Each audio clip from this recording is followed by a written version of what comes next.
Now you can listen to Radio Cayman everywhere. Everywhere. Can you hear me now? Everywhere. Everywhere. Yes, right from your Android or iPhone. Download the Radio Cayman app now on your Android or iOS phone. The Radio Cayman app is where you can listen to Radio Cayman everywhere you go. Everywhere we go, we go. Everywhere we go, we go. Find it in the Google Store, the Apple Store, or use the link at www.radiocayman.gov.ky. Yes, now you can listen to Radio Cayman everywhere. Talk Today is brought to you by Subway, open 24 hours in Countryside, Anderson Square in Georgetown, and Centennial Towers in West Bay. And by the Ministry of District Administration, Tourism and Transport. Explore your history, explore your land, explore your sister islands. MedLab in Smith Road Plaza, your complete medical laboratory solution. Call 949-7331. And Savannah Pharmacy in Countryside Shopping Village, convenient opening hours including Sundays and holidays. Oh, I think they're doing a great job. A lot of them are. Good afternoon, Dwayne. How are you? Not too bad, sir. Ladies and gentlemen, Radio Cayman's Talk Today with Sterling Dwayne Ebanks. But I do have some questions. There are more questions than answers. Radio Cayman's Talk Today. If you're ready to talk, we're willing to listen. Well, I really enjoy this program today. Cayman Islands' foremost listeners participation program. May God bless every person.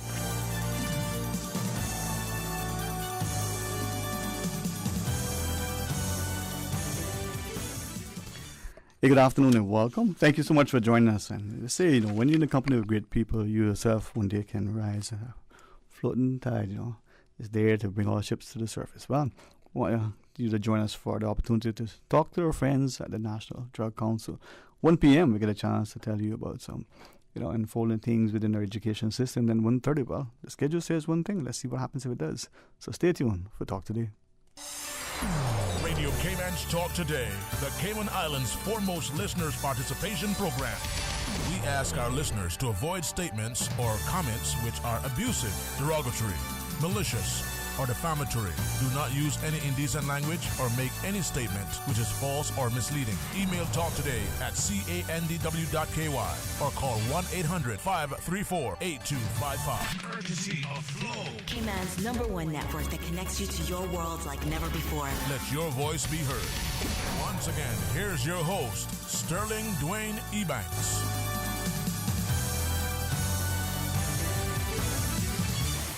Hey, good afternoon, welcome, and thanks for joining us. And thanks to the wonderful folks over at the National Drug Council. And if I might say, Mr. Simon Miller, the prevention specialist over the National Drug Council, with his entire team.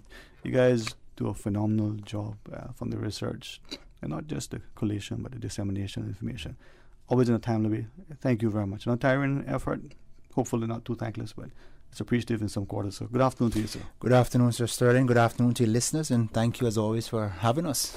It is truly an honor. No matter what my day is like, I can think back to the efforts of great people doing, valiant efforts within our community, and that inspires, encourages, and hopefully causes the rest of us to draw alongside.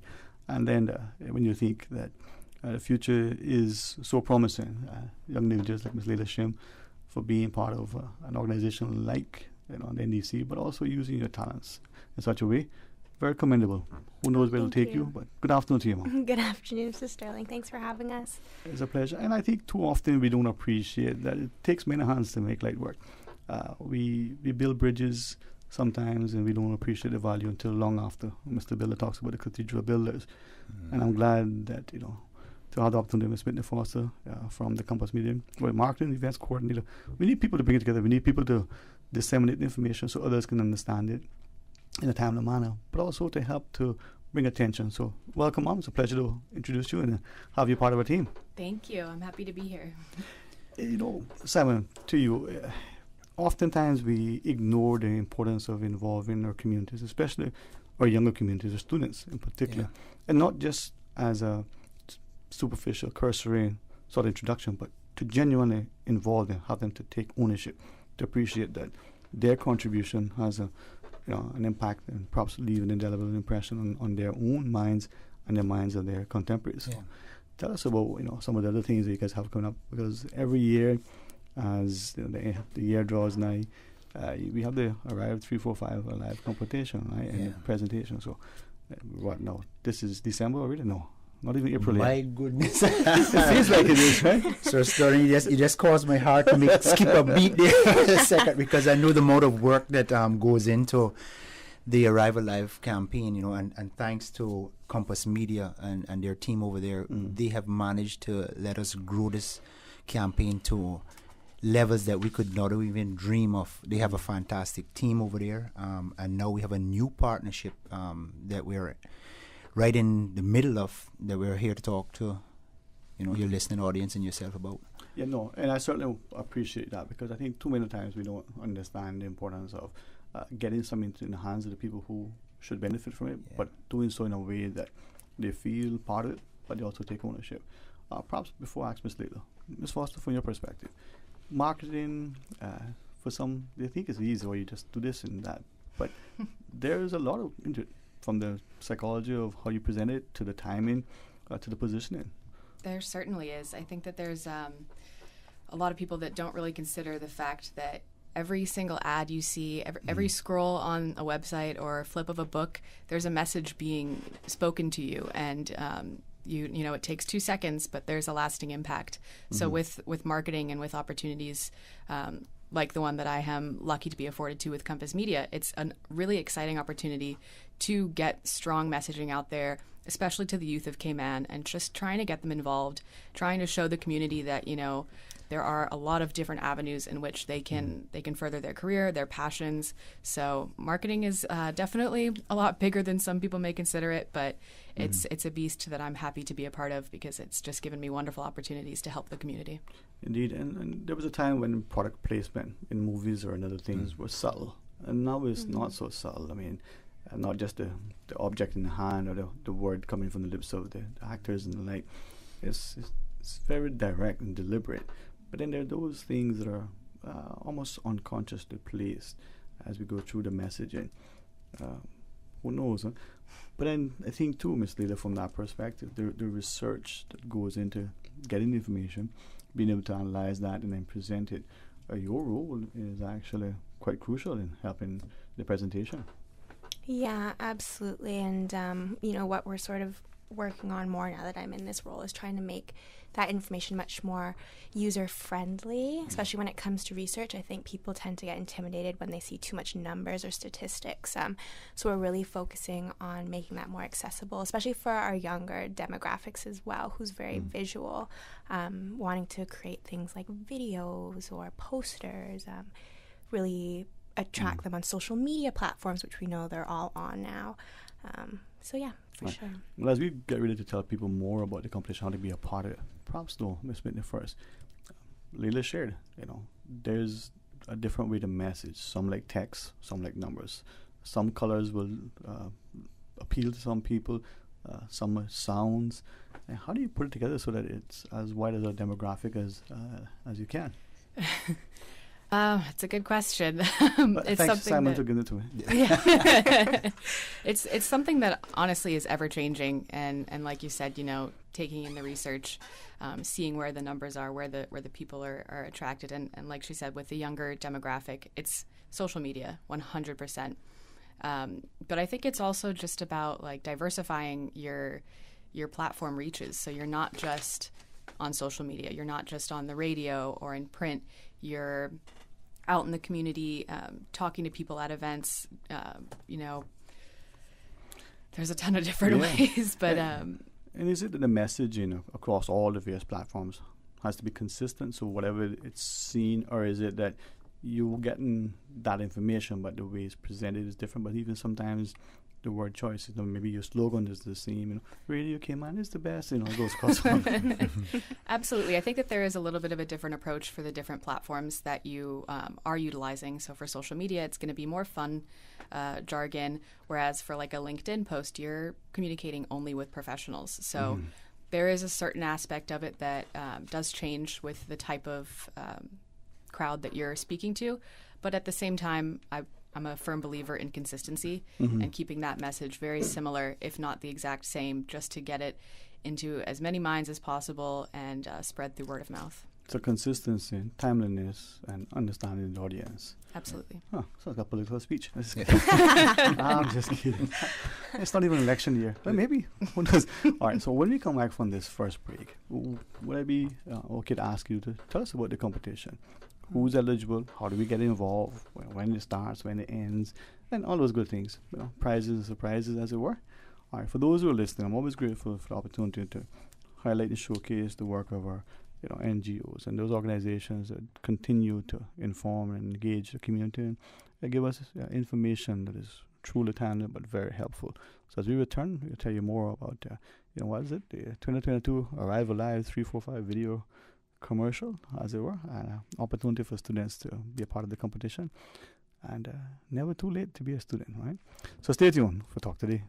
A caring and community spirit, cherished family and cultural values. These are some of the things that still embodies the Caymanian way of life in the Eastern Districts today. Savannah Pharmacy, your neighborhood pharmacy, located in Countryside Shopping Village, is delighted to offer products and services of real value. Whether it's catering to your family's medical needs or carrying apparel, gifts, and beauty products, Savannah Pharmacy provides you with more than just prescriptions. Remember, they're always just around the corner with everything your family needs and convenient opening hours, including Sundays and holidays. Savannah Pharmacy. For more information, call 946-3336.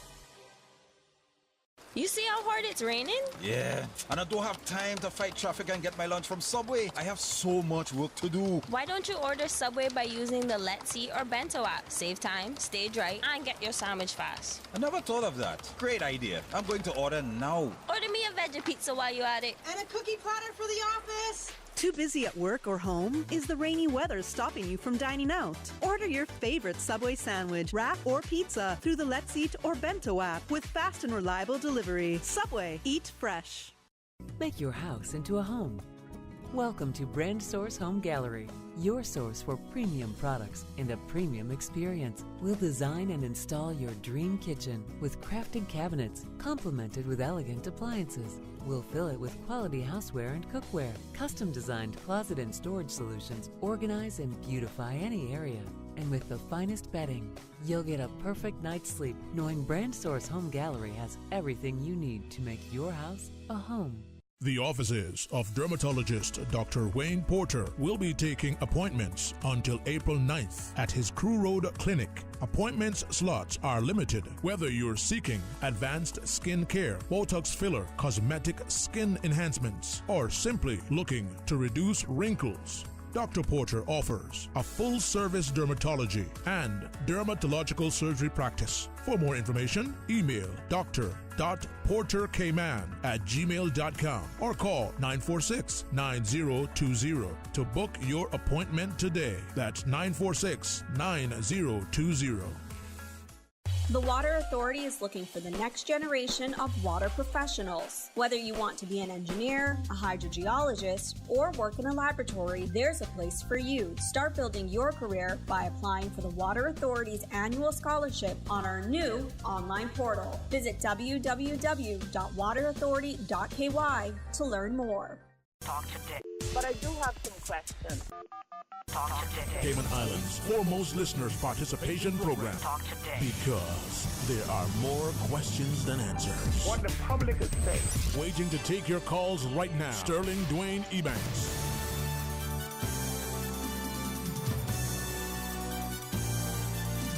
Hey, good afternoon. Welcome back, and thanks for joining us. And thanks to Simon Miller, Whitney Foster, and Ms. Leila Shim.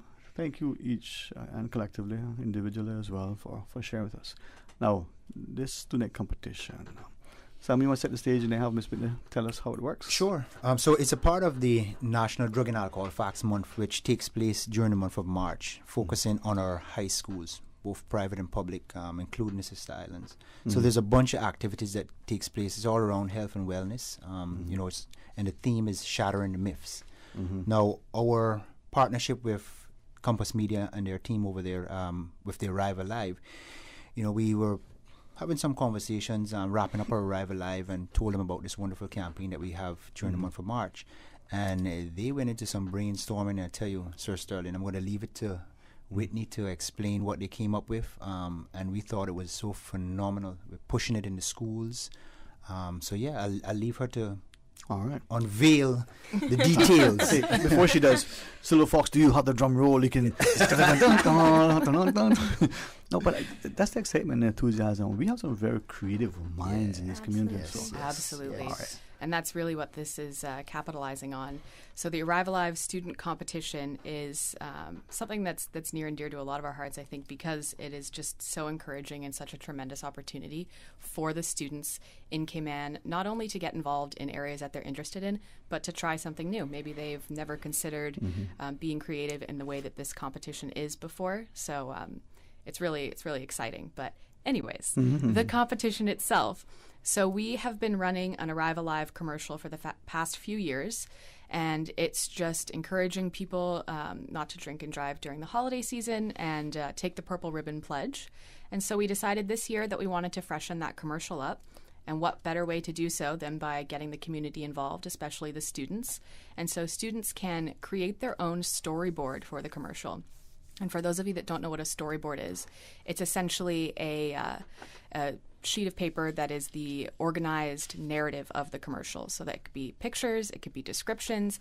It's basically just your timeline of what the commercial would look like based on your idea of what the Purple Ribbon Pledge means to Cayman and our community.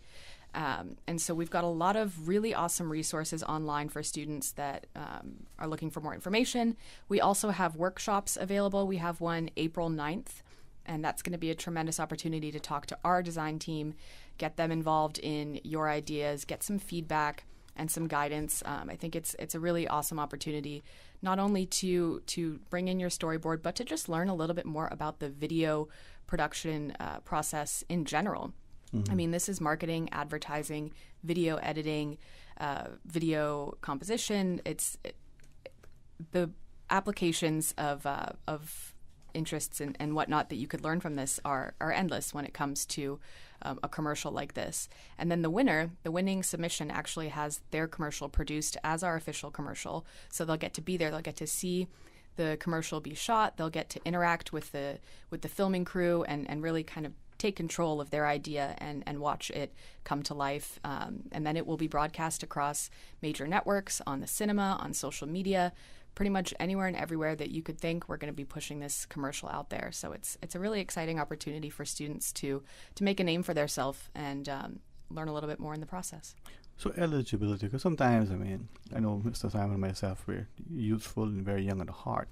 But because when you look at our birth certificates, oh, you're 100, you don't look like 15. So, it's just a disconnect. But what are the eligibility or the criteria for sort of qualifying for as a student registrant? Absolutely. So our eligibility is for all persons 18 and under that are either a student in a Cayman Islands school or a Caymanian that is studying abroad.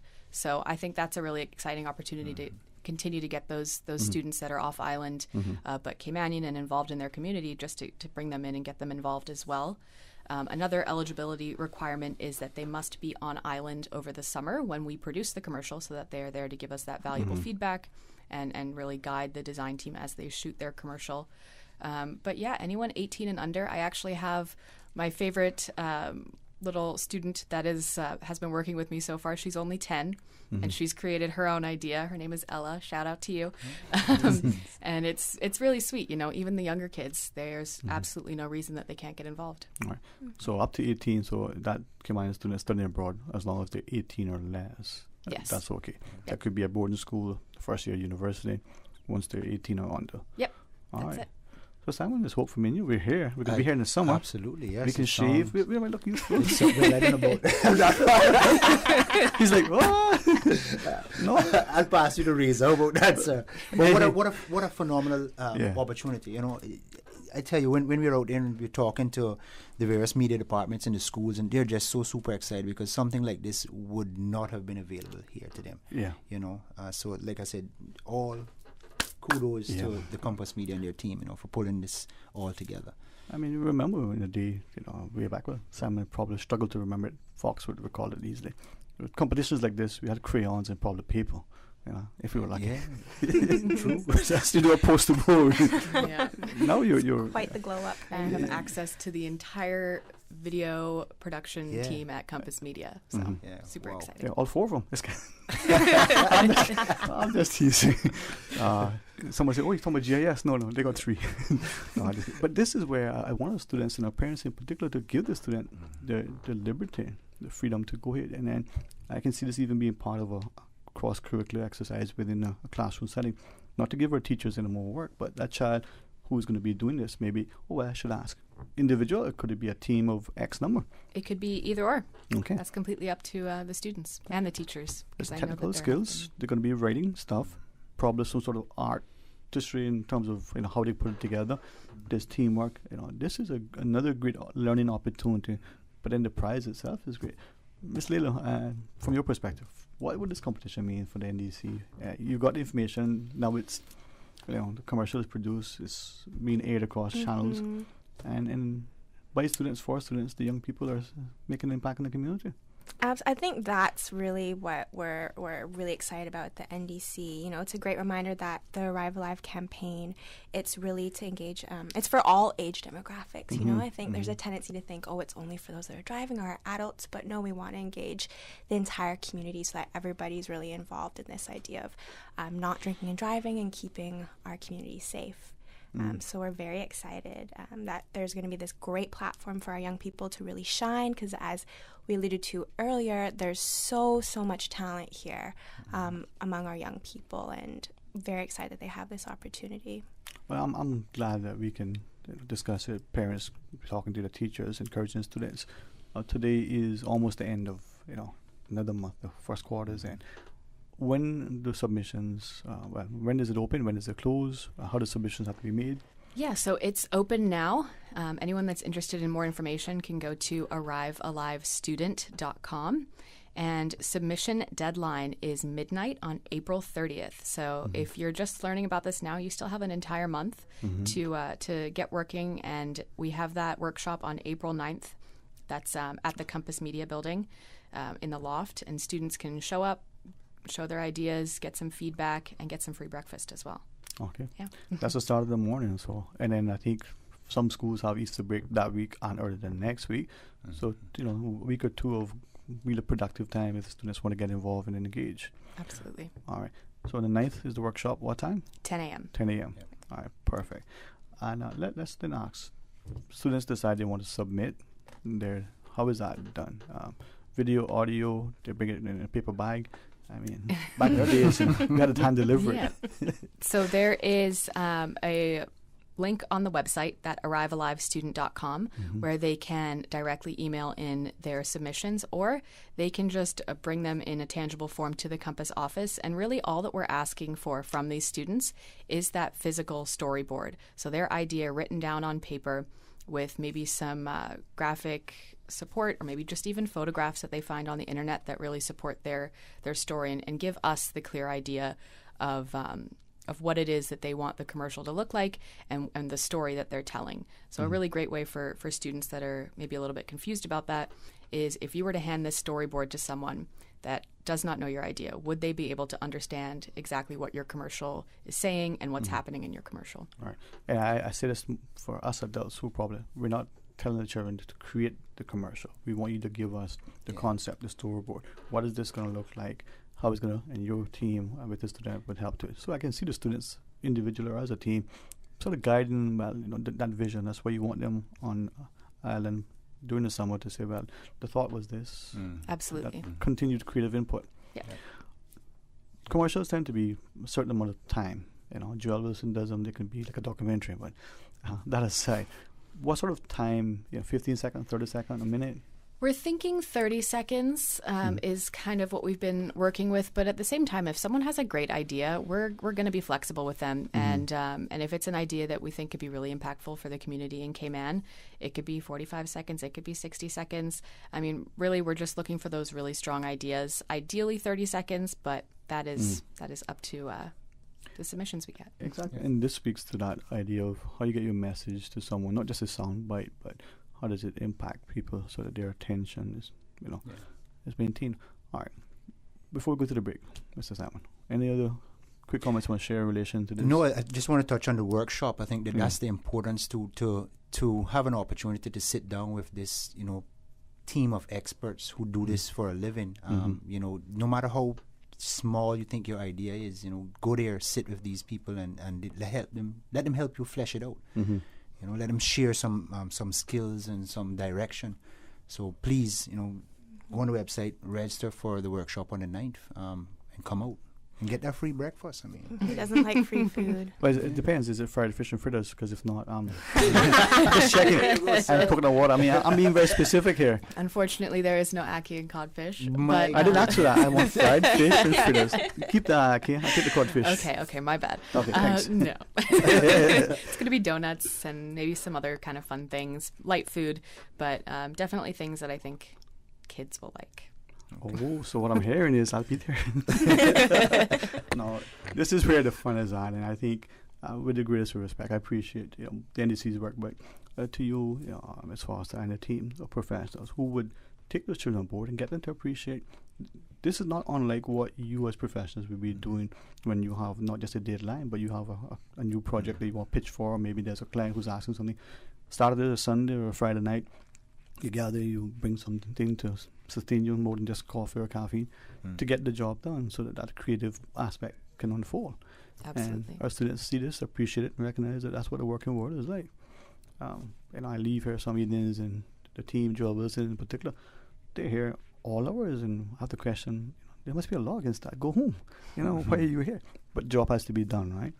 All right, when we come back, can we revisit the discussion, maybe invite some of the stuff? Ms. Leila, as the research analyst, can we maybe ask you some information that potentially could help to inform the script, the storyboard, whether that be important? And I know we talk about communicating, whether using numbers or the like.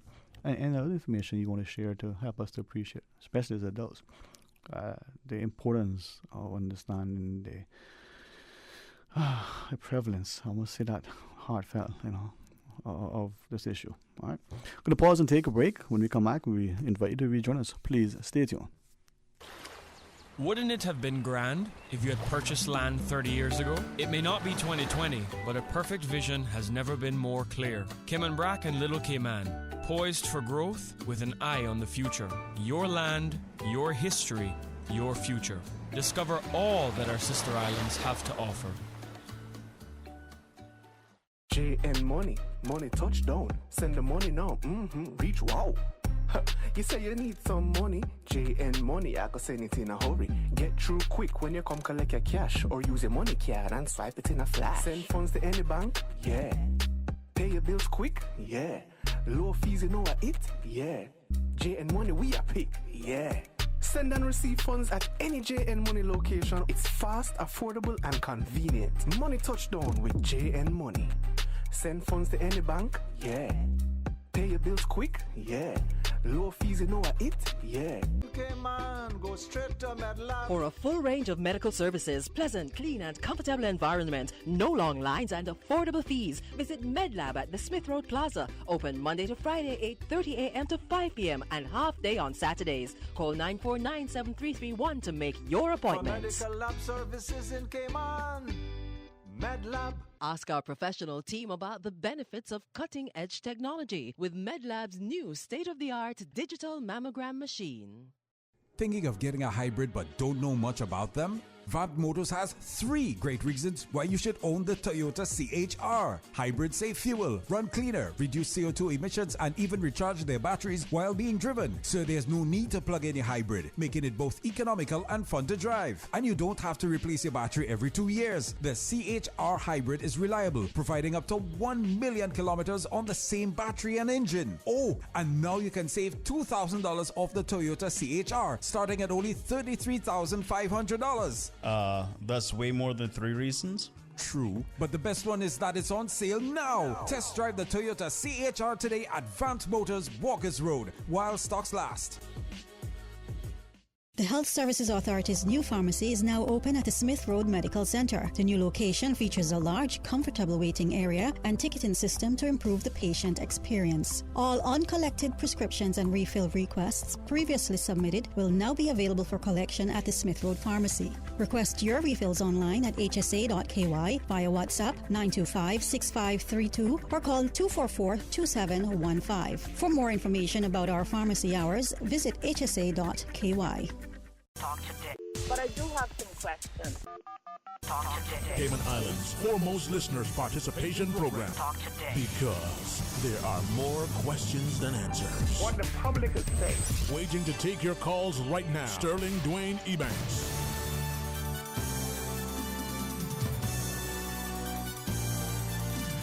Hey, good afternoon and welcome back. And thanks very much for joining us. And thanks to the parents who continue to involve themselves and their children, not just providing a safe, nurturing environment, but making that continued sacrifice and commitment. And to the organizations that ensure that we have a society that is informed and engaged, and to the professionals who avail themselves of their time, the talent, and offer up. So from the NDC, Mr. Simon Miller and his colleague, Mr. Leadership, and then from Compass Media, Mr. Whitney Foster, this student competition for their Arrival at 345 video commercial. I think this provides an opportunity, one, for us to showcase the significant talent that we have, even in, those who may not even yet be 18, whether they're 10 or otherwise. But two, to take ownership and to appreciate that this affects us all. If I might, Ms. Leila, as we sort of, continue our discussion, I was just asking prior to the break, we probably don't appreciate I use the word prevalence, because it almost has become, for some, just customary. The amount of us who will have a drink or some other drug and then just go about our business.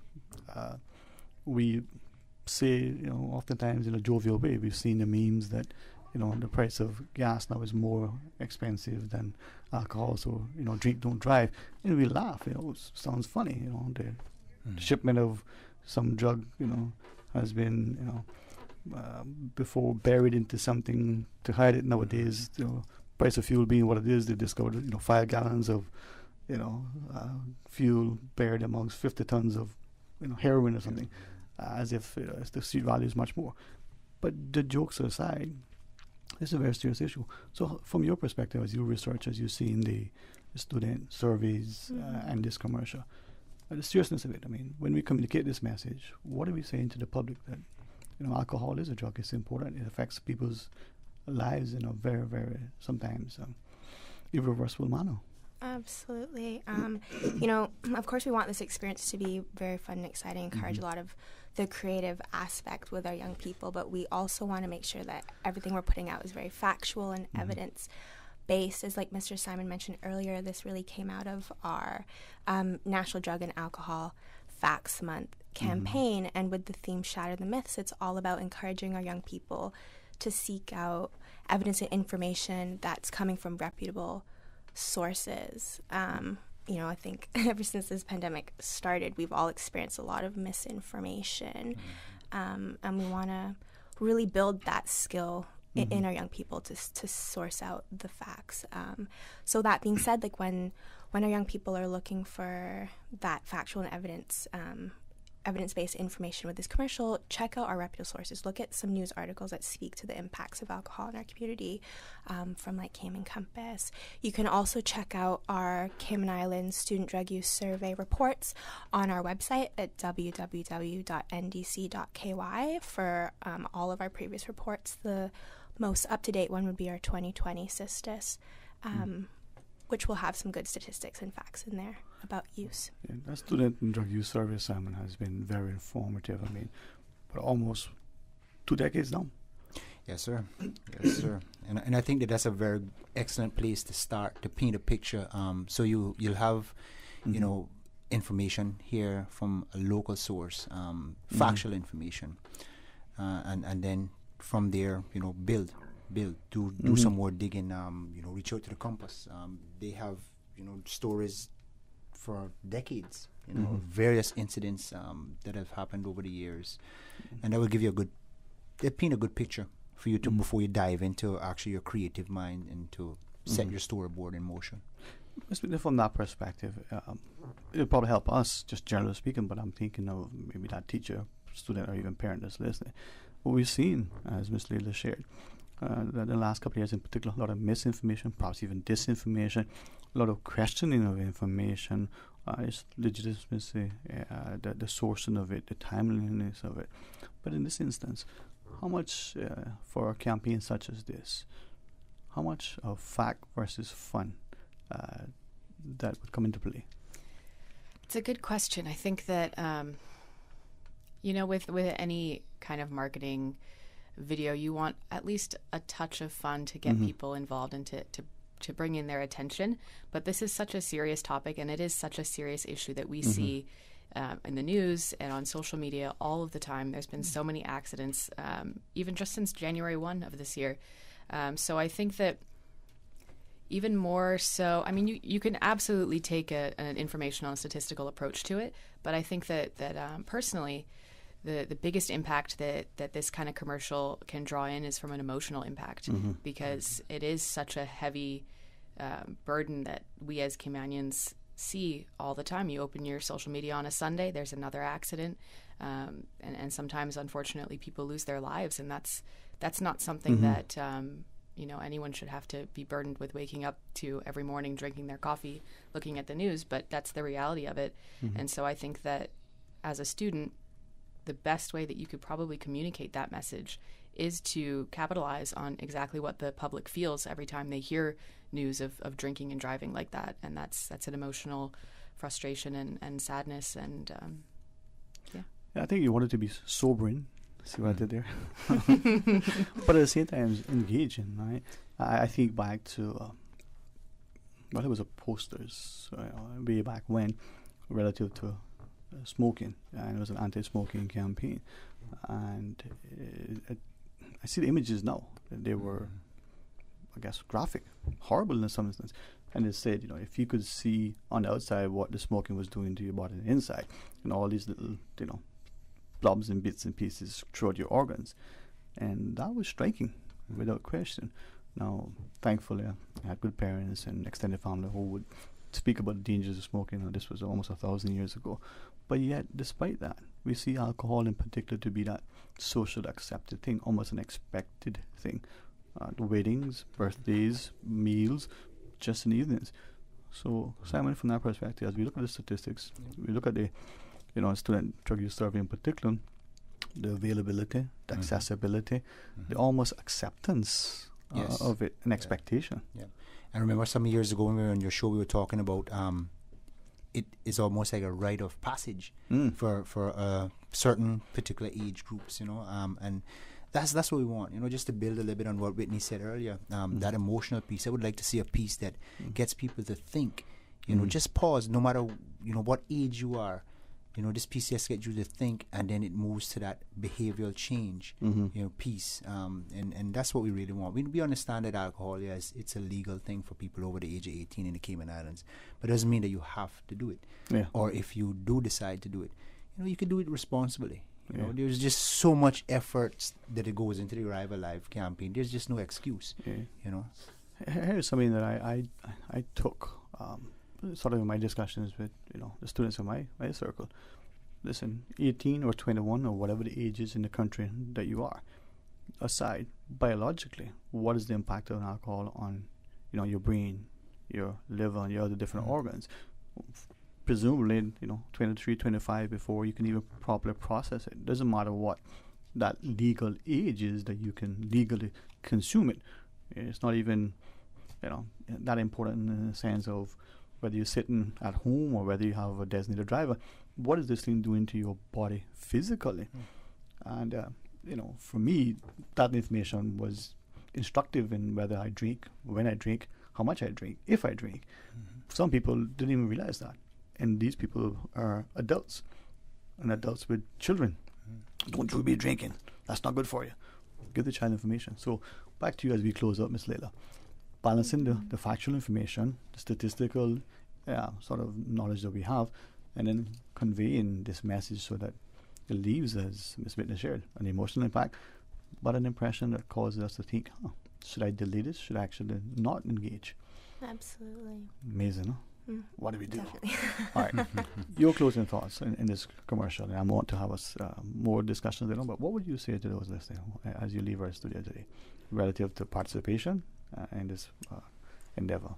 Just anyone that's listening, please encourage all of your young people to really engage in this initiative. We really want to hear the voices of our young people, and we really want to see some perspectives that perhaps us older folks haven't really thought of. Older folks. Make me feel young. So yes, please participate, and we really look forward to seeing all of the amazing ideas come in from our young people. Thank you. And to you as well, Ms. Whitney. Absolutely. Yeah, it's a great opportunity. Like Layla said, we're really excited to see what the students have to offer and their ideas. So I definitely encourage any parents, teachers listening to encourage their children and students to go to arrivealivestudent.com. Again, arrivealivestudent.com. They can sign up for that workshop on April 9th at 10 a.m. there. They can find some more resources on how to build a storyboard, and they can see some examples from previous years. So it's just going to be a great site for those students to learn more and really just get involved and dive in deep to this competition. And you have until the 30th April midnight. Yes, sir. Your parting words, Mr. Simon. You know, I want parents to take this, if your child is involved in this, or if they're not, encourage them to. But if they are, take this Easter and use this as an activity to sit with them and make it a family bonding experience. You learn from them, and also you give them feedback, and they can learn from you. But Sir Sterling, I want to thank Compass Media, Whitney, and her team for going on this wonderful journey with us. We're excited. And thank you, sir, for always having us. It truly is a pleasure. And this is where I think cross not just multiple platforms, but multiple agencies, multiple talents. We bring together an opportunity to build stronger bridges. And if our children, young people like us, Ms. Milelo, well, we are the future. We need to get children engaged. So thank you all for it, and to our parents in particular.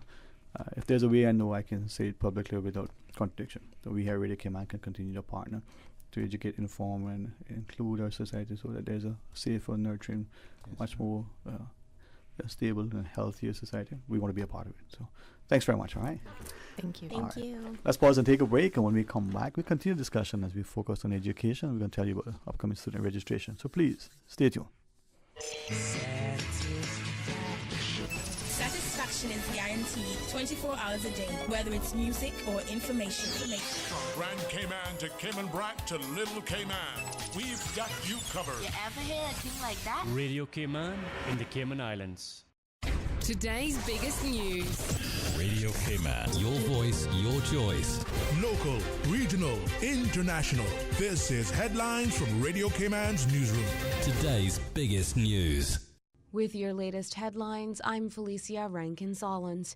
With Easter only 3 weeks away, the Department of Environmental Health reminds campers that all applications for bonfires permits are to be submitted to the Public Lands Commissions for consideration.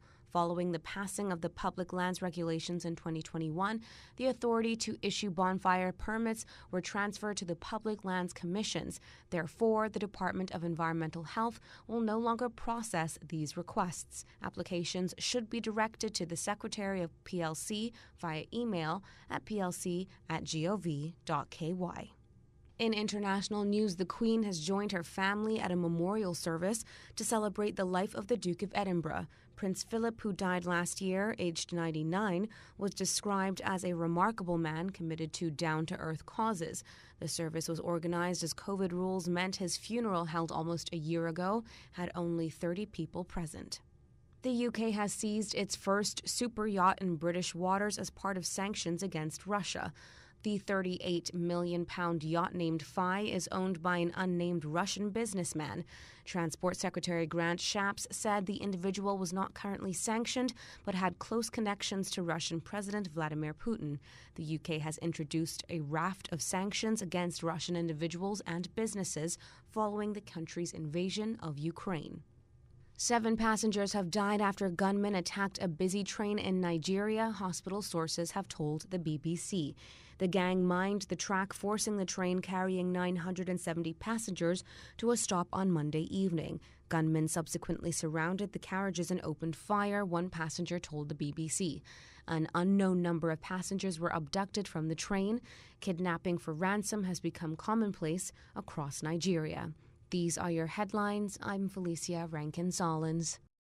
For the latest in news and information, follow Radio Cayman on social media, Facebook, Instagram, Twitter. Download the Radio Cayman app or log on to our website, radiocayman.gov.ky.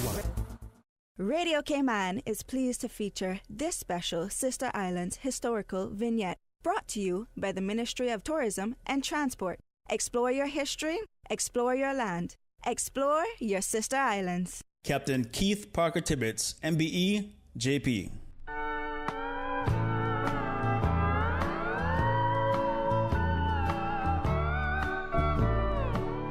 Captain Keith Parker Tibbetts was born at Cotton Tree Bay in Cayman on 15th October 1916 to James Nathaniel Tibbetts and Elsie Huldah Tibbetts, nee Hunter. In 1931, the family moved to Belize, then known as British Honduras, where young Keith worked on boats on the dry dock. However, the family returned to Cayman after 6 months, and that is when he began to build catboats. During the 1932 hurricane, at the age of 16, being a strong swimmer, he was able to save many people. However, his baby brother, only sister, and grandmother unfortunately perished. A week after the island-wide disaster, his uncle Dwight came to the island on his own ship with some relief supplies and brought his brother Ronnie. After assisting with the rebuilding of the family home, resurrecting the family car, and helping other relatives and the community rebuild, he built and sold several catboats before going to Jamaica to seek employment as a seaman.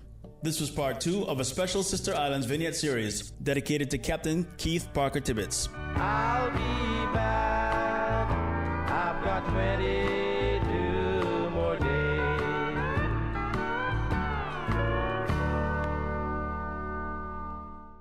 Radio Cayman is pleased to feature this special Sister Islands historical vignette, brought to you by the Ministry of Tourism and Transport. Explore your history, explore your land, explore your Sister Islands. Explore your history. Explore your land. Explore your Sister Islands. The ultimate staycation experience. Your culture, your freedom. The land that time forgot isn't gone. It's your Sister Islands. Discover all that our Sister Islands have to offer. Busy, busy, busy. Feel like there's not just enough hours in the day. Savannah Pharmacy, service to make your life easier. Now you can WhatsApp your prescription order to 929-5045. And pickup is just around the corner with everything your family needs and convenient opening hours including Sundays and holidays. WhatsApp your prescription order to 929-5045. Savannah Pharmacy, wholesome values with modern conveniences. Something big is coming to Radio Cayman. How you heard? Well, what is it? For 3 days only, April 5th to 7th. I know what it is, but I can't tell you. Ma, you don't know? How you know? You don't want to miss this. Well, hurry up and tell us now. Radio Cayman is offering something big for all our advertisers. Contact RC Sales at gov.ky or get in touch with your account executive to learn more. So you really not gonna tell us? Talk today. But I do have some questions. Talk today. Cayman Islands' foremost listeners' participation program. Talk today. Because there are more questions than answers. What the public is saying. Waiting to take your calls right now. Sterling Dwayne Ebanks.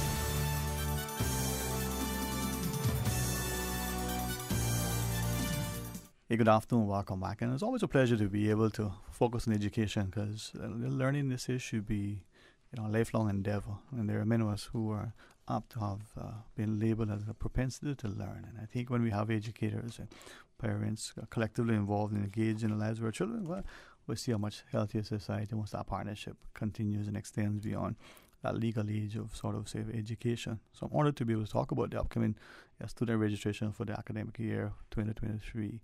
Well, now until the end of summer next year. So September to June is the year we can actually confirm what is the academic year as we speak to Ms. Nikki Samuels and our colleague, Mr. Nola Smith. Now, as Ms. Nikki, as a senior customer service sort of officer, right? And then your colleague, I'm told, registration and truancy officer.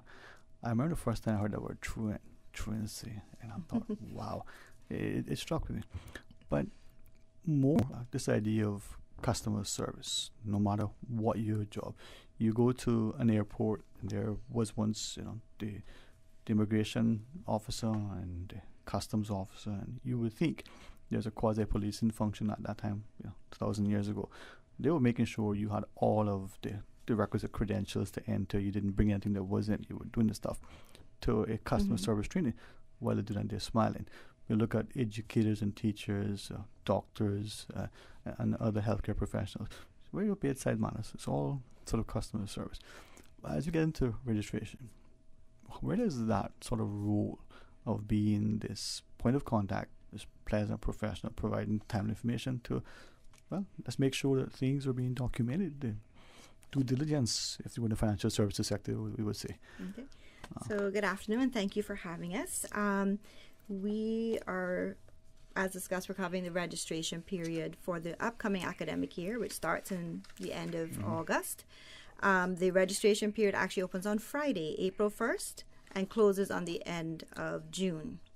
And we are encouraging parents to be very proactive in submitting their applications, and to bear in mind that any student between the ages of 5 to 17 must be in an approved educational program, whether it's public, private, or homeschool, must be registered during the academic year for those years of their life. With respect to customer service, one of the big shifts that we did, ours was an in-person manual process a couple of years ago. And with the introduction of COVID, we had to be creative into how we could continue to offer our services while protecting ourselves and our clients. And what we moved to was an online submission, and we have our checks and balance in place. It is a system where you can use it on any electronic device, with any form of document. So whether it's Word, PDF, JPEG, whatever type of document you have, you can use. So the applications are all submitted through our website, online. You upload your documents, and it's immediately received by us, and we can communicate as a group. Mr. Nola, sometimes we find that we have something, but there's no point if it's not, properly protected so we can keep it for posterity. Or we do something, but if we don't record it and have it so that it's verifiable or, able to be communicated, it's really of no use. It's almost like having a wonderful cake and you just leave it there to just perish. And from that perspective, we see this, the ease with which and the convenience with which the Department of Education Services allow registration, and for parents in particular, that 5 to 17-year-old, who should be registered if you're that age, if you're in the country. What is the process, the eligibility, the criteria, and the like? Good afternoon. Any child who turns 5 by September 1st and to age 17 is required by law to be registered in an education program, like my colleague said, be it private or public school or homeschooling. The process is, the online process is much easier now. Parents go to schools.edu.ky and they upload their documents. They are must-have documents like birth certificate, the same birth certificates, proof of address, immunization record, and if it's a child that's been to a previous school, last school report, current immigration position on island, and kids who are non-Caymanians, their immigration position.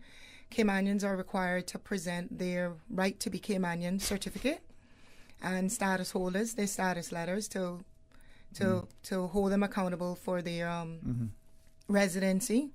And then we have, the order is Caymanians, then dependents of Caymanians, then we have permanent residents, and then we have civil servant, dependents. So that is the order in which the applications are processed, and that's the order they're looked at So, but everybody is required to have certain must-have documents in order for their application to be acceptable for processing. So that birth certificate, birth certificate, proof of address, 2 proof of address, immunization record, proof of immigration status, 2 documents providing proof of address, which could be your light bill, your... So any utility bill and the light? No, we're very specific. Okay. Water, light, and flow. Because those 3 bills have your physical address, but those 3 bills come with a deposit, so you can't change nobody's name. There you go. And that would be for the parents or the legal guardian who have to provide that. Correct. Okay. But we also require for renters, we require a lease agreement and their landlord's ID. Okay. Because it goes back to our catchment situation. You know, schools are in catchment. Yeah. So we're trying to make sure that kids are in their proper catchment area so that there is a balanced number in terms of... Right. And then for those who may not, I'll leave it to you to define the catchment areas, but just generally speaking, if you live in West Bay, you know, you probably would not be eligible to be registered for a school in East End, for argument's sake. Yes. You know, it extends within your geographical area as defined by the catchment areas. Yes. All right. Correct. And that should speak to the convenience too. I mean, maybe some children, they're not that far from school, as it were. And it's 2 things to that as well. It is to ensure that the students that are attending have access to all the facilities that are offered at the school. So, for example, if you aren't 100% straightforward and you are living in West Bay and want to attend East End Primary, it means that, of course, you will not have bus services. You will not have a bunch of other things offered to you because it doesn't extend that far.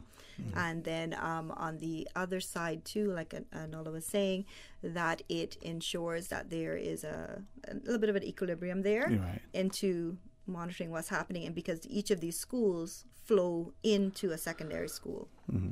And you know, it makes sense when you're part of it, right? We do have a caller asking a question. Could we join the caller? We're speaking to Mr. Nola and Miss Nikki.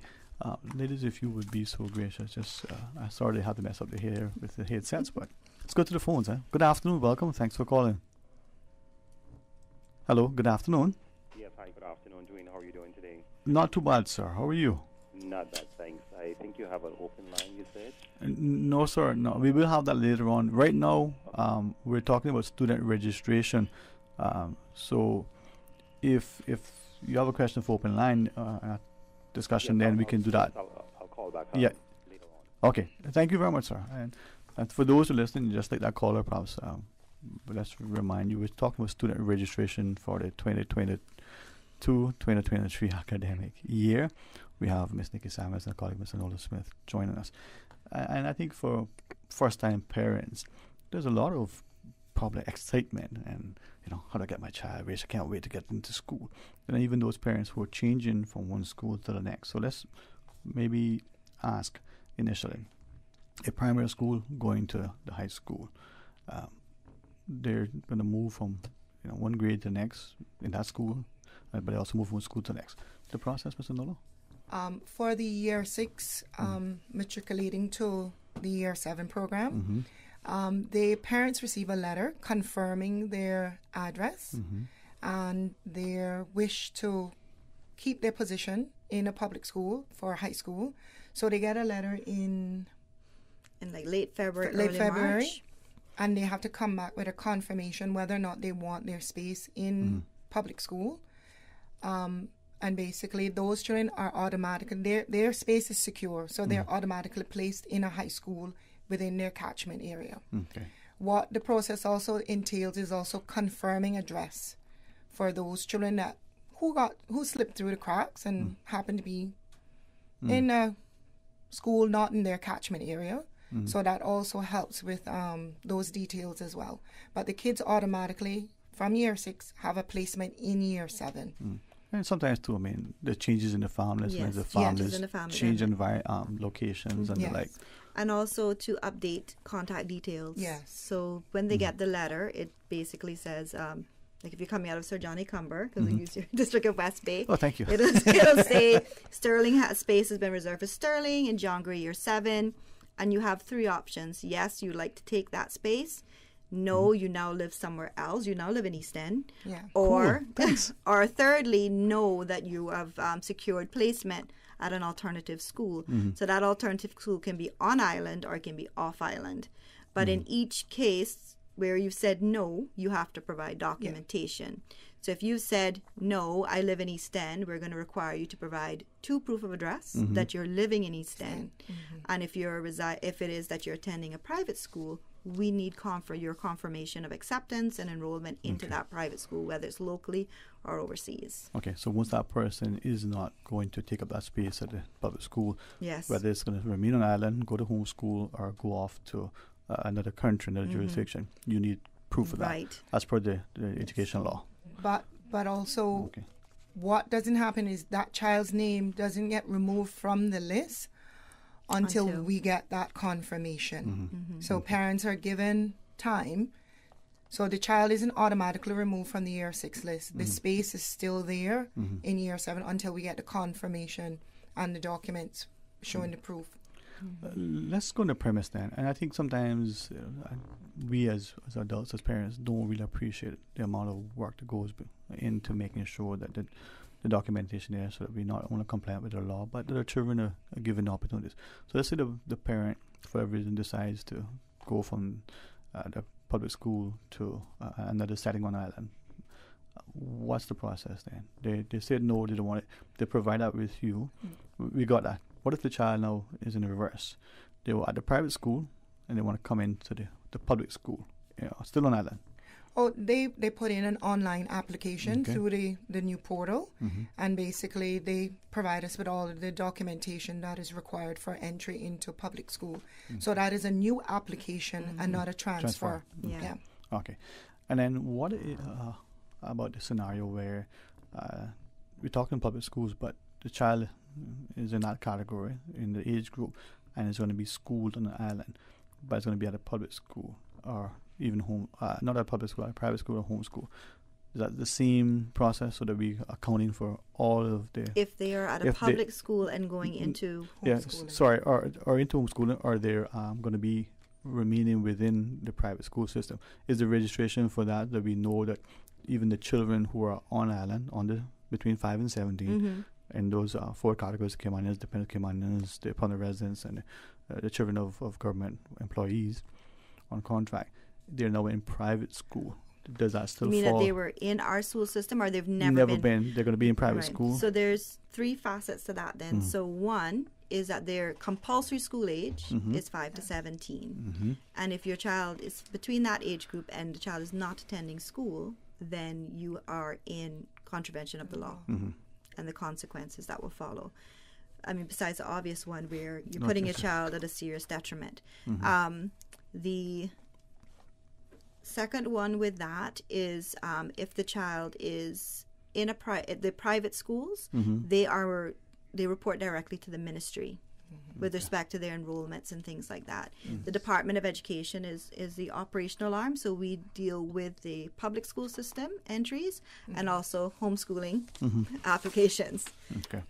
And I appreciate you clarifying, because I think sometimes we may think that because we have the child in a system on island other than the government schools, we don't need to comply. The child's going to school, but it still need to be documented that they are in school, because they fall within the legal age of 5 to 17. There are a couple of educational institutions that have been approved to take on compulsory school age children, which you've probably seen. So once the children are registered in those schools, they are fine, because they are just like how we have registered in our schools and we're accountable for those. The private schools that are approved to take on compulsory school age children, they have their regulations that they follow for their reporting process. Children that fall outside of that remit, and also outside of our public school system, and outside of having been approved for homeschooling, then those are the children that are in contravention of the law. All right. And maybe we could talk a little bit about, but we do have another call that shares. There's a question or discussion for a panel. So as we speak to Ms. Nikki Samuels and Mr. Nola Smith, let's go to the phones once again. Good afternoon and welcome. Thanks for calling. Yes, good afternoon, Sterling Green. Good afternoon to your panel or guests, however you want to call. Yeah, good afternoon. Good afternoon, my friend. Good afternoon. One question. that comes to mind is catchment areas. You have some jurisdictions or some areas that have 2 or 3 schools within the within the district. How does that work? Because let's say someone is in, let's say Pedro, for example. Mm-hmm. They want to go to Bordentown Primary, but they're saying that the catchment area is Savannah, but yet they still live in the Bordentown district. How does that work? Okay, so that's fine. So years ago, every district had one primary school, and then Savannah Primary School came on board, and then in Georgetown. Savannah's been there from before Bordentown Primary. Well, there you go. So, and then you had the 2 additional ones that came on board in the district of Georgetown. But in each of those, we actually have it on our website as well, because it can get kind of confusing when you have these in one district, multiple schools. So on the website, we actually break it down. We have a map, and we also tell you the parameters to look at. So if you are living between X and Y, this is the school that your child will be attending. Does that help? So for Pedro then, Savannah Primary School begins at the entrance of Spots Newlands on the right-hand side going up to Will T Drive on the left-hand side. Does that answer your question? It does, but a lot of people will still be trying to say, well, okay, I live in Pedro. I want my child Savannah School. I want it there. And I want it there. And how the big argument that. But that is your catchment. But Pedro is the catchment for Savannah Primary School. No, you just said Will T. No, I said from Spots Newlands. From Spots Newlands entrance. You said to Will T. Going up. Side. Yeah, going Pedro up. Is but after Will T. Yeah, but Pedro is on the right-hand side going up. And then it stops at Will T. So Savannah catchment begins from Spots Newland entrance to Will T Drive. Yes, but Pedro is after Will T Drive going east. No. Pedro is behind Savannah Savannah gas station. No, that's Pedro Castle. But that is the only Pedro. Oh no. Which other Pedro there is? Pedro is up there by Beach Bay. No, I'm sir. telling you, I'm not asking you, man. But see, this is probably a lot like the okay, lecture. when you come down Beach Bay Road, the right-hand side of Beach Bay Road coming in is Savannah Primary School. The left-hand side is Bordentown Primary. But Beach Bay, you just said Will T, but all right. Okay, no, let's not. And I think you raised, but thank you for that. If there's something else you want to ask, then and I appreciate you being amenable. Yeah, what you can do for us is is it that you're looking to register a child for the upcoming academic year?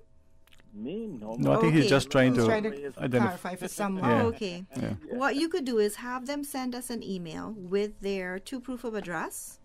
Right. And we will then relate to them exactly where, because sometimes it is, some of our roads kind of, they go in straight and then all of a sudden they intersect, they do all kind of curly whirlies. Right. So if you just send us an email, I'm going to give you the email address and have them submit with their 2 proof of address, and then we can give you a confirmation. Okay? No, I don't have anybody to because I was just asking a dumb question because I've heard people talk about it. This is a couple of years ago and stuff. Okay. So that's why I wanted to. All right. I appreciate you highlighting now. Yeah. But and thank you too, sir. But Miss Nikki, if it would help, maybe give that, if it's okay, that email, because there may be someone like the caller who, for whatever reason, it could be a personal preference. I'll listen on the radio. Yes, sir. Yes, sir. Okay. Thank you very much. So there's 2 things we can invite anyone to do that's kind of questioning where they are. Some people are exactly next to the border and they have a question as well. So there's 2 things. On our website, which is schools.edu.ky, there are 2 collapsible menus. One that shows the catchment maps and another one that shows the actual road names that block in the coming in the border, the catchment area. If you have a check of that and you're still not 100%, please send us an email. We have a group email which anyone from our registration team will be able to reply to you within the hour. It is edu.registration@gov.ky, And just when you submit your request, just provide 2 proof of address for us, and then we'll be able to reply to you directly. All right.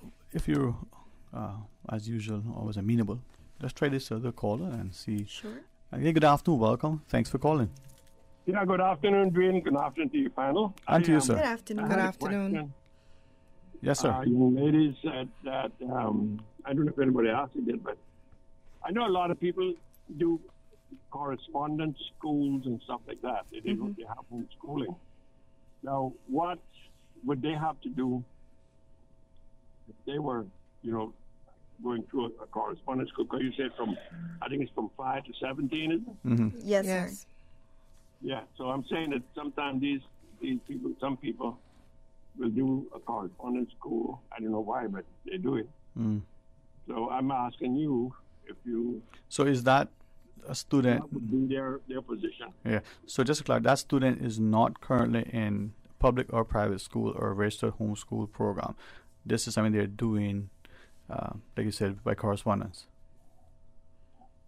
Okay. So if that's the case, let's say for whatever reason, I can think of some, almost in my mind, like a homeschool environment, but to the caller's question, Ms. Nikki, if you can help. It would definitely fall in that category. So the person, again, on our website, we have applications for homeschooling, and you would submit it together with all of the details that they have regarding the program, how it's going to be executed, the timetable that they're going to be using for the child, and any other pertinent information that pertain to that application. It is then reviewed by us and processed, and if it is approved, they will get a certificate and a letter confirming that they have been approved to homeschool the child using that particular program. Now, if for some reason the parents decide that program's not working, they're going to change it, that makes the approval null and void. They have to come back to the department and let us know what's changing is happening.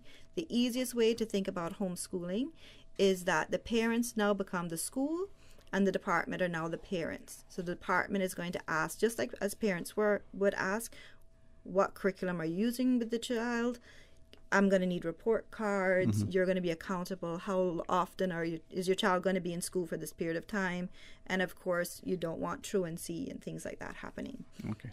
All right. I certainly appreciate you guys and the amount of work you have. And sometimes as parents, as diligent and as involved as we want to be and try to be, sometimes we're not quite sure exactly. Let's quickly take a short break. We'll come back. We'll recap some information, maybe share some other things, and get our people a little bit more comfortable. As you share, the registration process starts on Friday, but ends end of June? The 30th of June. Right. So this year, June only has 30 days, right? Okay. So only this year. Only this year. just double checking. Hey, nothing. I mean, someone said to me the other day, whoever took out the 29th and the 30th or 30th and 31st of February, if they would take it the 14th as well. Oops. So they may have added 31 days in June, but for laughs, he said yes. So we'll talk to that in a second. Stay tuned. We'll talk today. All right. For medical lab services in Cayman, go straight to MedLab. For a full range of medical services, pleasant, clean and comfortable environment, no long lines and affordable fees, visit MedLab at the Smith Road Plaza. Open Monday to Friday, 8:30 a.m. to 5 p.m. and half day on Saturdays. Call 949-7331 to make your appointment. For medical lab services in Cayman, MedLab. Ask our professional team about the benefits of cutting-edge technology with MedLab's new state-of-the-art digital mammogram machine. Subway is serving up a special new sauce, bursting with flavor in every bite. The new Savory Collection is a tropical sweet and spicy sauce made with a combination of spices, habanero peppers, thyme, onion, black pepper, ginger, citrus juices, and molasses. So good. Wow. Sensational. Delicious. Subway's Savory Collection pairs perfectly with our oven roasted chicken or steak sub. Savor the flavor. For a limited time, only at Subway. Subway. Eat fresh. Did you know that ValueMed Pharmacy has a free online prescription service? Managing your health and medical requirements has never been easier with ValueMed. Simply visit value-medpharmacy.com. That's VALU-medpharmacy.com and click the Refill Prescriptions tab on our website. Fill in the information for new prescriptions or refills and choose your preferred pickup location. ValueMed on Walker's Road or Town. Then bring in your original prescription from your doctor when picking up. There's no need to stand in line and wait for your prescription. Save time and pick up prescriptions at your convenience by visiting value-medpharmacy.com. That's VALU-medpharmacy.com. Your Radio Cayman 6 p.m. news, Monday through Friday, is brought to you by Logic. Your life connected. Calling all amateur bakers in the Cayman Islands. Celebrate the Queen's Platinum Jubilee. Taking part in the Cayman Islands Platinum Cake Competition. His Excellency the Governor Martin Roper invites you to submit your homemade dessert recipe to the Governor's office by April 3rd. Win a chance to have your dessert recreated for the Queen's birthday party in June. Do you have what it bakes? Well, submit today at gov.ky/Jubilee. It's an early years extravaganza, the first ever of its kind, happening right here in the Cayman Islands at Victory Tabernacle, Eastern Avenue, on Sunday, April 3 at 4:30 p.m. It will be an evening of excellence. If you have children between the ages of 6 months to 8 years old, come on down and join this expression of the arts. There will be music, dances, poems, early years fashion show, and much, much more. To register your item, please scan the QR code on the flyer or email us at ecce@gov.ky. This is brought to you by the Early Childhood Care and Education Unit in the Ministry of Education. It's an early years extravaganza at Victory Tabernacle, Eastern Avenue, on Sunday, April 3 at 4:30 p.m. Talk today. But I do have some questions. Talk today. Cayman Islands' foremost listeners' participation program. Talk today. Because there are more questions than answers. What the public is saying. Waiting to take your calls right now. Sterling Dwayne Ebanks.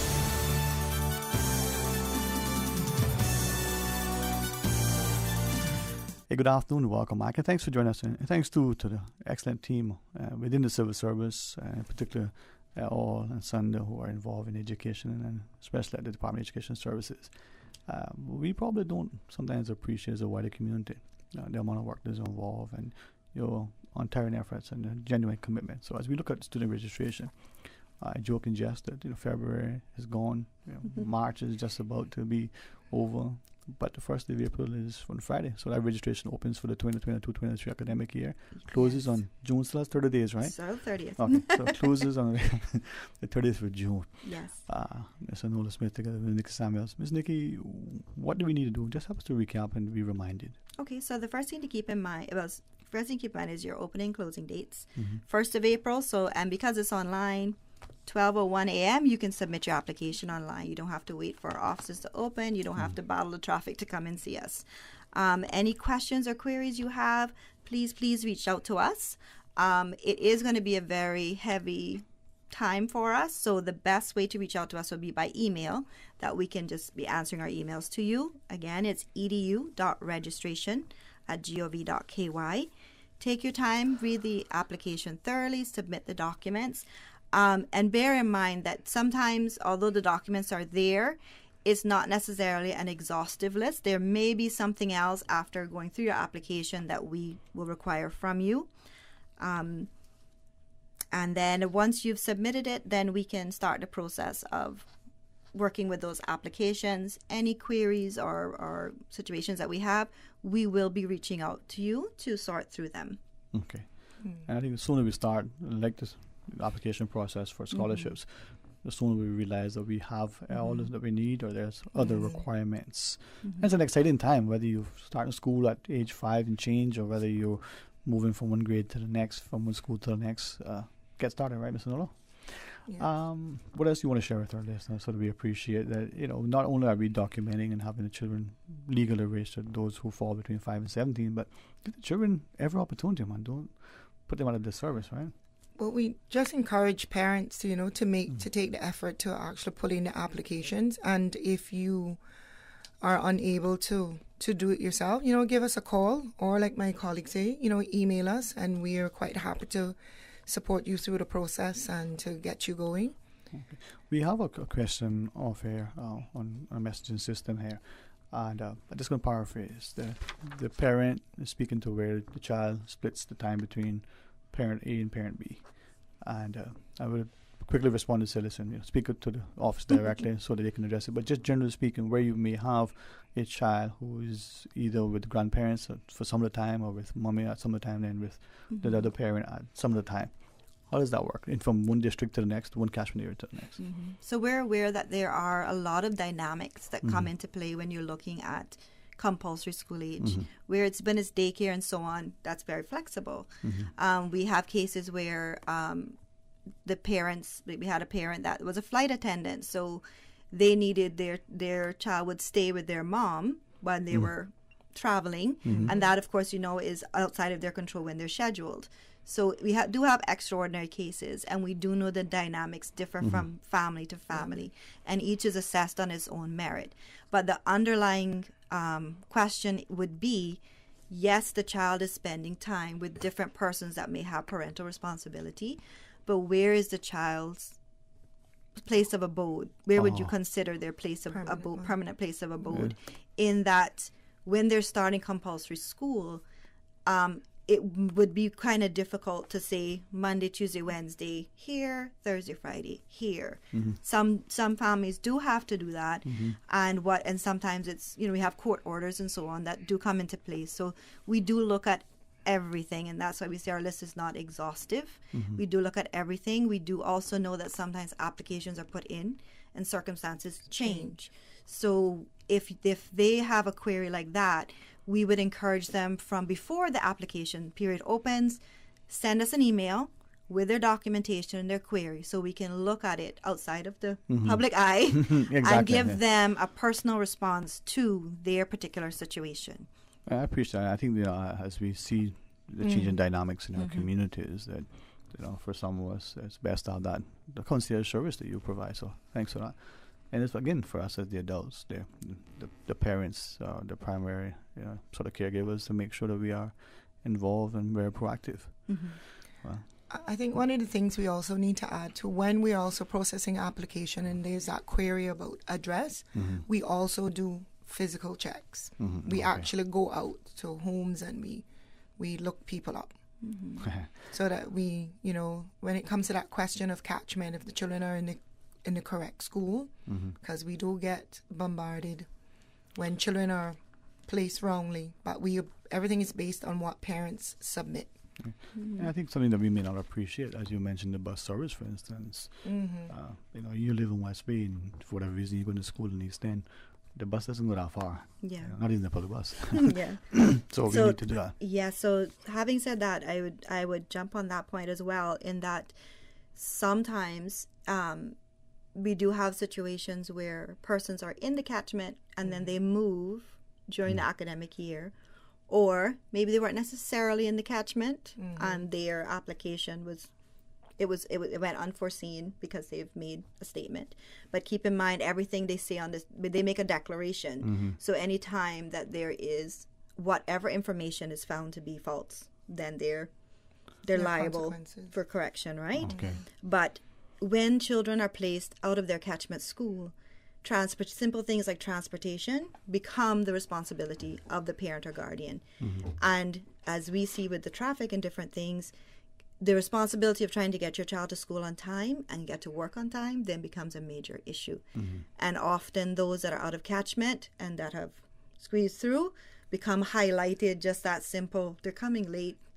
They're here late for pickup because they don't have that window of opportunity for transport. There's a knock-on effect. This is where I think education and other information like this helps us to be informed.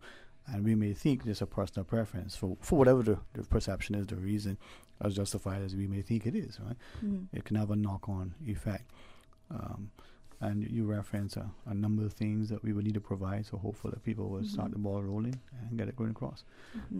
We want you to come on again if you wish, and any way we can do to help to get people to registration, not take it for granted, right? Thank you. So, but before I go, I'd like to say just two things. To just point out that the school is a building, and what's inside, the teachers, the students, the support of the parents is what really lend to success. And oftentimes, sometimes teachers are changing from one school to the next. Sometimes parents are moving their children and so on. So any school can be successful once all the parents and everyone's on the same page. Parents, children, teachers, everyone is working together. So we would encourage all of the parents to, once they've registered as well, see how they can be part of their school in whatever capacity that may be. And the second thing is that we spoke about compulsory school age, but we also have the reception program that's open to Caymanians that are 4 years old. So we encourage those parents as well to take advantage of that program. I'm glad you referenced that. And just quickly, the reception program also would be subjected to the catchment areas as well? That is correct. That is correct. Because those are physically at the primary schools, the same school. Yes. We still do what, primary 1, primary 2, or is it a different number these days in age? Year 1, year 2. Year 1, year We used to call it primary 1. Yeah. I prefer that. Form 1? It used to be infant 1, infant 2. And Form 1 and Form 2. and just to add to the reception program, they have to be 4 by September 1st. Okay. So it's not they turn 4 within the academic year. Within the academic year, they join. Yeah. They must be 4 by September 1st. Wow. As well. See, who said parenting was easy? But I'm glad that you guys are here to help us, right? And as you shared, the website is available for any initial questions. So we can share that information again. Our website is schools.edu.ky. There you can access all of our information with respect to registration. We do have children registering for older year groups, so we actually note on the website which year groups are full. Yeah. Okay. And the second thing is our email address with any queries you may have. That's also on the website as well, but if you want to quickly jot it down. edu.registration@gov.ky. Thank you. edu.registration@gov.ky. And we're happy to answer any question you have. Doesn't matter what it is.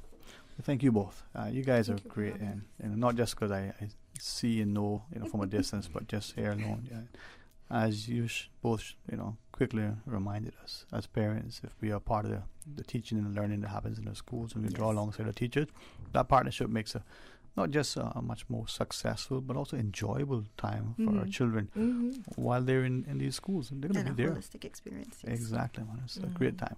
Thank you both. Thank you too. Thank you. My prayers that you have a wonderful, and productive rest of the week, but the registration goes swimmingly. Thank you. Thanks. All right. All right. Let's pause and take a break. And when we come back, let's tell you about the Group of Moon report. You heard about the moon before, but it's a different context this time. Stay tuned for Talk Today. For medical lab services in Cayman, go straight to MedLab. Blood test, x-ray and mammogram, all of that is MedLab. Affordable fees and friendly service, a full professional team. MedLab is always comfortable, MedLab is always clean. For medical lab services in Cayman, MedLab. Call 949-7331 and ask about MedLab's new state-of-the-art digital mammogram machine.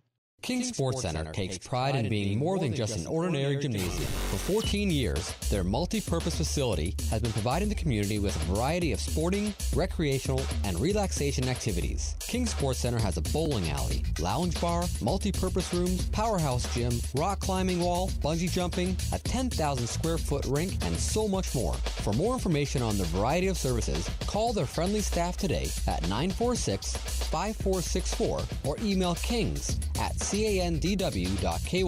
or visit www.kingsportscenter.com. King Sports Center, your one-stop shop for fitness, recreation, and relaxation. a caring and community spirit, cherished family and cultural values. These are some of the things that still embodies the Caymanian way of life in the Eastern Districts today. Savannah Pharmacy, your neighborhood pharmacy, located in Countryside Shopping Village, is delighted to offer products and services of real value. Whether it's catering to your family's medical needs or carrying apparel, gifts, and beauty products, Savannah Pharmacy provides you with more than just prescriptions. Remember, they're always just around the corner with everything your family needs and convenient opening hours, including Sundays and holidays. Savannah Pharmacy. For more information, call 946-3336. Why talk to your kids about underage drinking? The health and safety risks include injury or death from accidents, unintended, unwanted, or unprotected sexual activity, mental health problems such as depression, and it could lead to drug use. Studies show that parents have a significant influence on young people's decision to drink. So talk. They are listening. The NDC offers parents advice on how to talk to their kids about underage drinking. For tips, log on to www.ndc.ky. This message was brought to you by the National Drug Council and Radio Cayman. Let me tell you something. I've been fishing our island since I was a boy, and it's getting harder and harder to get a good catch. Maybe it's because there are so many more people in Cayman than ever before. Maybe it's because of how the climate is changing. I don't know about that, but I do know that I want to be able to keep fishing and teach my children to fish one day as well. So it makes sense to me that we have certain areas and certain times of the year to fish for certain things. This year, a new rule was placed on fishing for grouper that says no one can fish for nass or grouper anywhere in Cayman from December 1st to April 30th while they're spawning. There is also no fishing allowed at all for any kinds of fish in the spawning zones, and no scuba diving there either. It feels unfair not to be allowed to fish where my dad taught me to fish, but I know that being patient now means we can keep fishing for many more generations. We're all in this together, right? For more info, download the Cayman DOE app or visit doe.ky. Hello Cayman, this is Governor Roper, here to remind you that there are only a few days left to enter the Cayman Platinum Cake Competition. Celebrate Her Majesty's Platinum Jubilee and win the chance to have your winning recipe recreated and served at Government House this June at the Queen's birthday party. Submit your recipe today at gov.ky/Jubilee, where you can learn more about the competition and other exciting events. You have until Sunday, the 3rd of April. Good luck, Cayman, and happy baking. The 6:30 p.m. weather report, Monday through Friday, is proudly sponsored by CG Britcay. Insurance, health, pensions, life, where people come first. Talk today. But I do have some questions. Talk today. Cayman Islands' foremost listeners' participation program. Talk today. Because there are more questions than answers. What the public is saying. Waiting to take your calls right now. Sterling Dwayne Ebanks.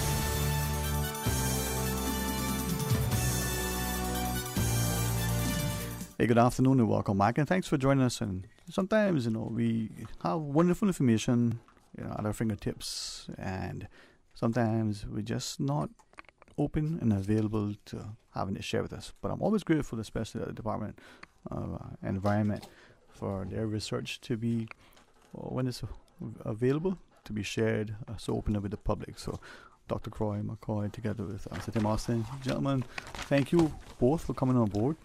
And what do you think of, as well, the Group of Moon report, man? It's kind of exciting. I was thinking there'd be a parliamentary debate, but could yet to come. Well, thank you very much for having us today, Dwayne. All right. Well, good afternoon to you, man, and thanks for coming on board. Perhaps, Tim, we'll start with you first. Group of Moon. There are many people still in the Cayman context that I love to see groupers in particular just in their natural habitat.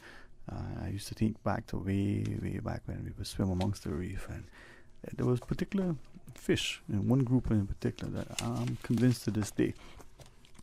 He knew you, he recognized you as you recognized him, and all zebras look alike but they're different. Is it the same with groupers? Absolutely, yeah. So obviously the Group of Moon project is one of our major initiatives that we have going on, been running for a very long time within the department.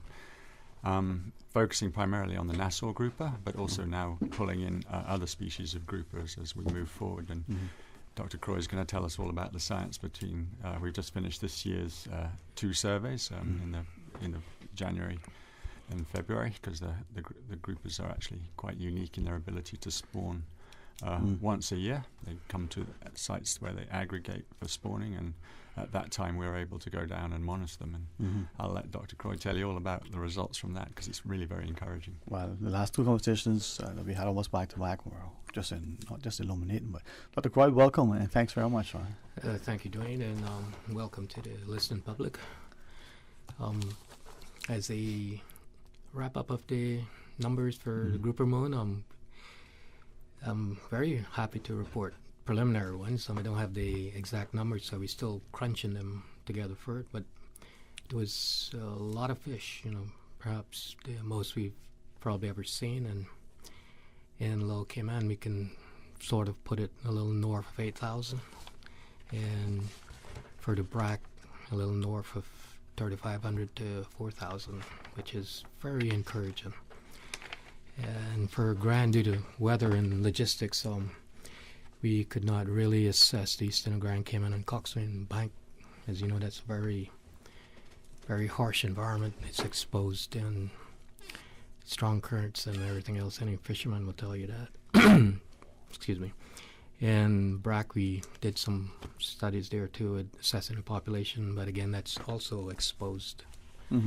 And the differences between all three of those, the fact that Little Cayman is on the leeward, on the west end, and it's the shallowest of all the grouper spawning areas, or grouper holes as you call them. And Brack is a little deep, and Grand Cayman is really deep.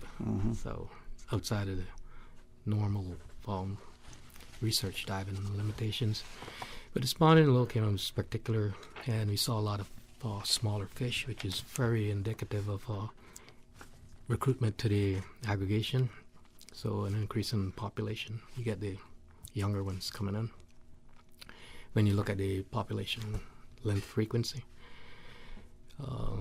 not much is seen in Eastern Lower Cayman. We mainly see tiger groupers there, predominantly a few Nassau's, but most of those that do visit there go there and look for go look for the party, and it's not there, it's at the west end, so they resort to down there. But the observations in the Brack indicated Nassau grouper is well on its way to recovery on that island. And again, thanks to the people of the sister islands, mainly the fishing population over there. They've been more than patient, compliant. Because it's been off limits for a while, right?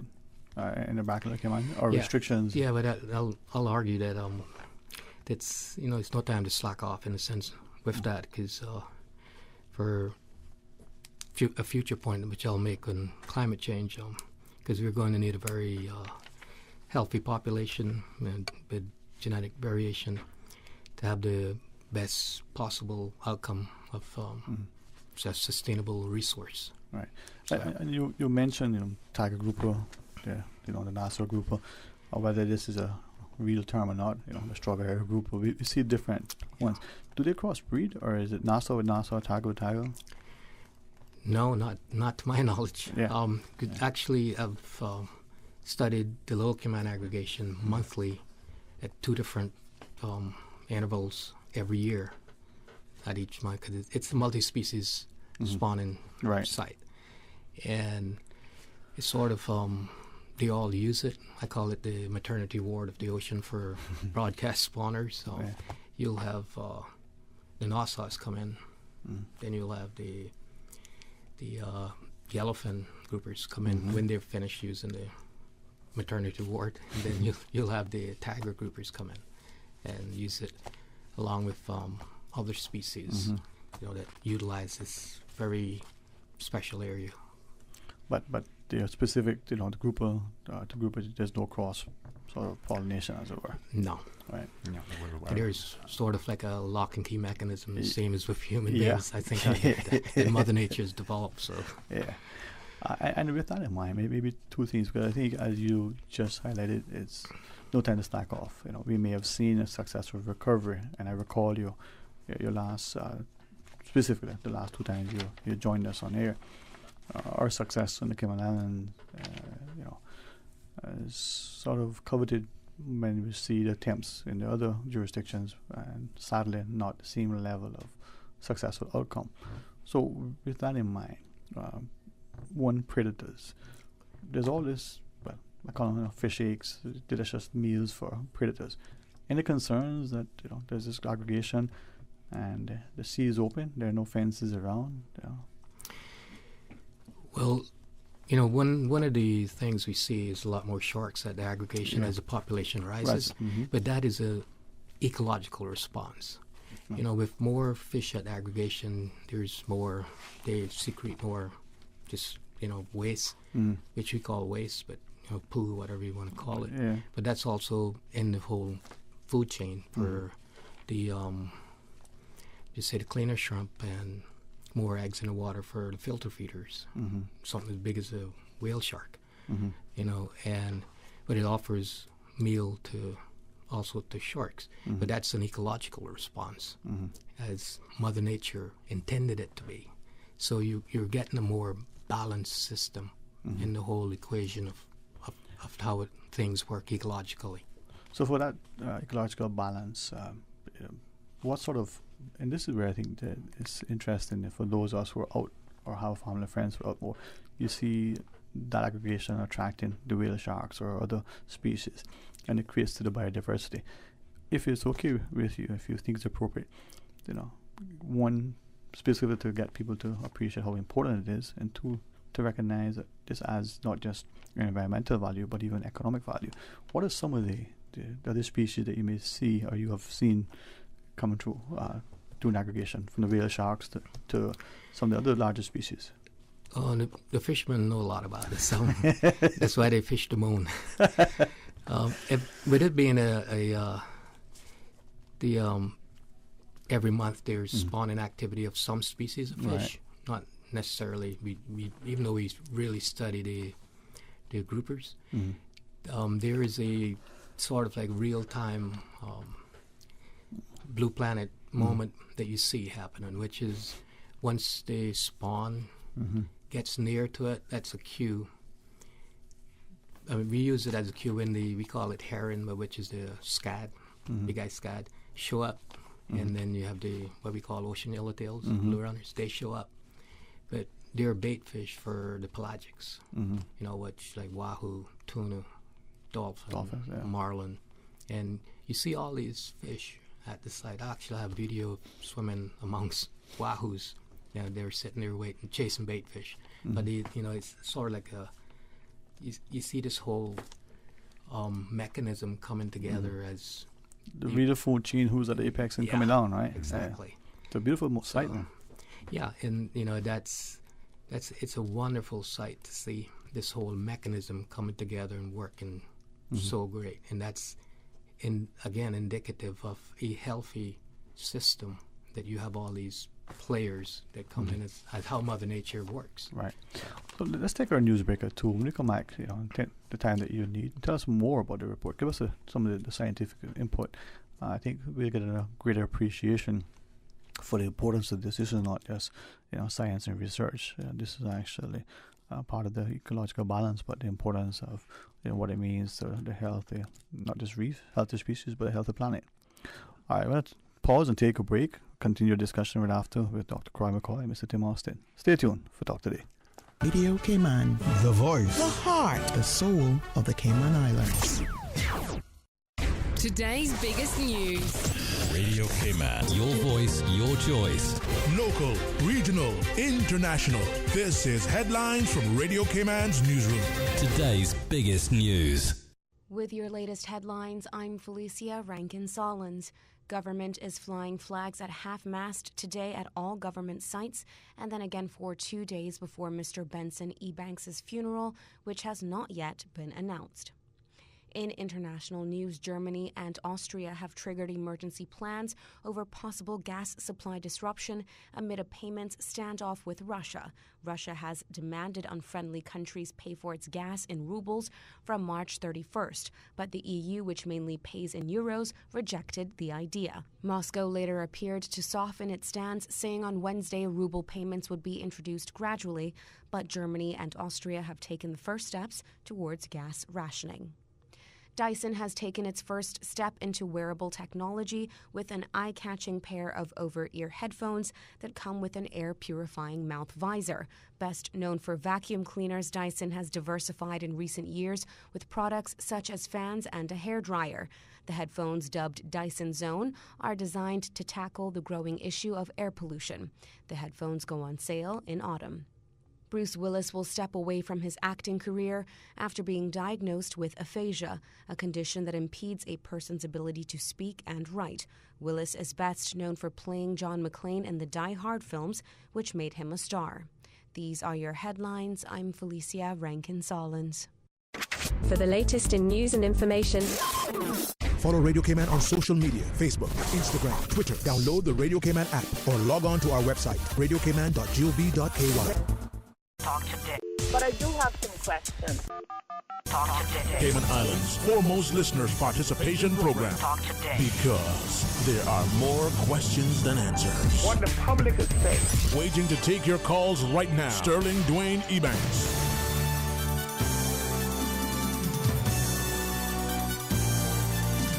Hey, good afternoon. Welcome back, and thanks very much. And for some of us, we just love the beauty of the ocean. Whether we're on the water or under the water, we certainly appreciate it. And I'm grateful to Tim Austin and Dr. Roy McCoy.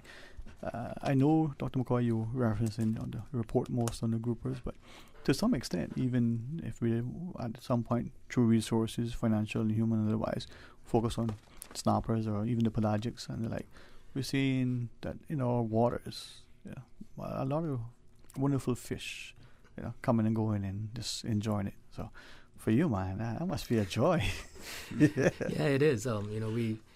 We've expanded our research just from not only Nassau grouper. We're looking at like say tiger grouper and the yellowfin. They're very similar. They're very different, but they use the same site, maybe in a different position, whether it's further north or south, like in Lower Cayman, because that's the most studied one. But the implications are the same for a healthy system. They both contribute to the overall functionality of the ecological balance that we all strive for.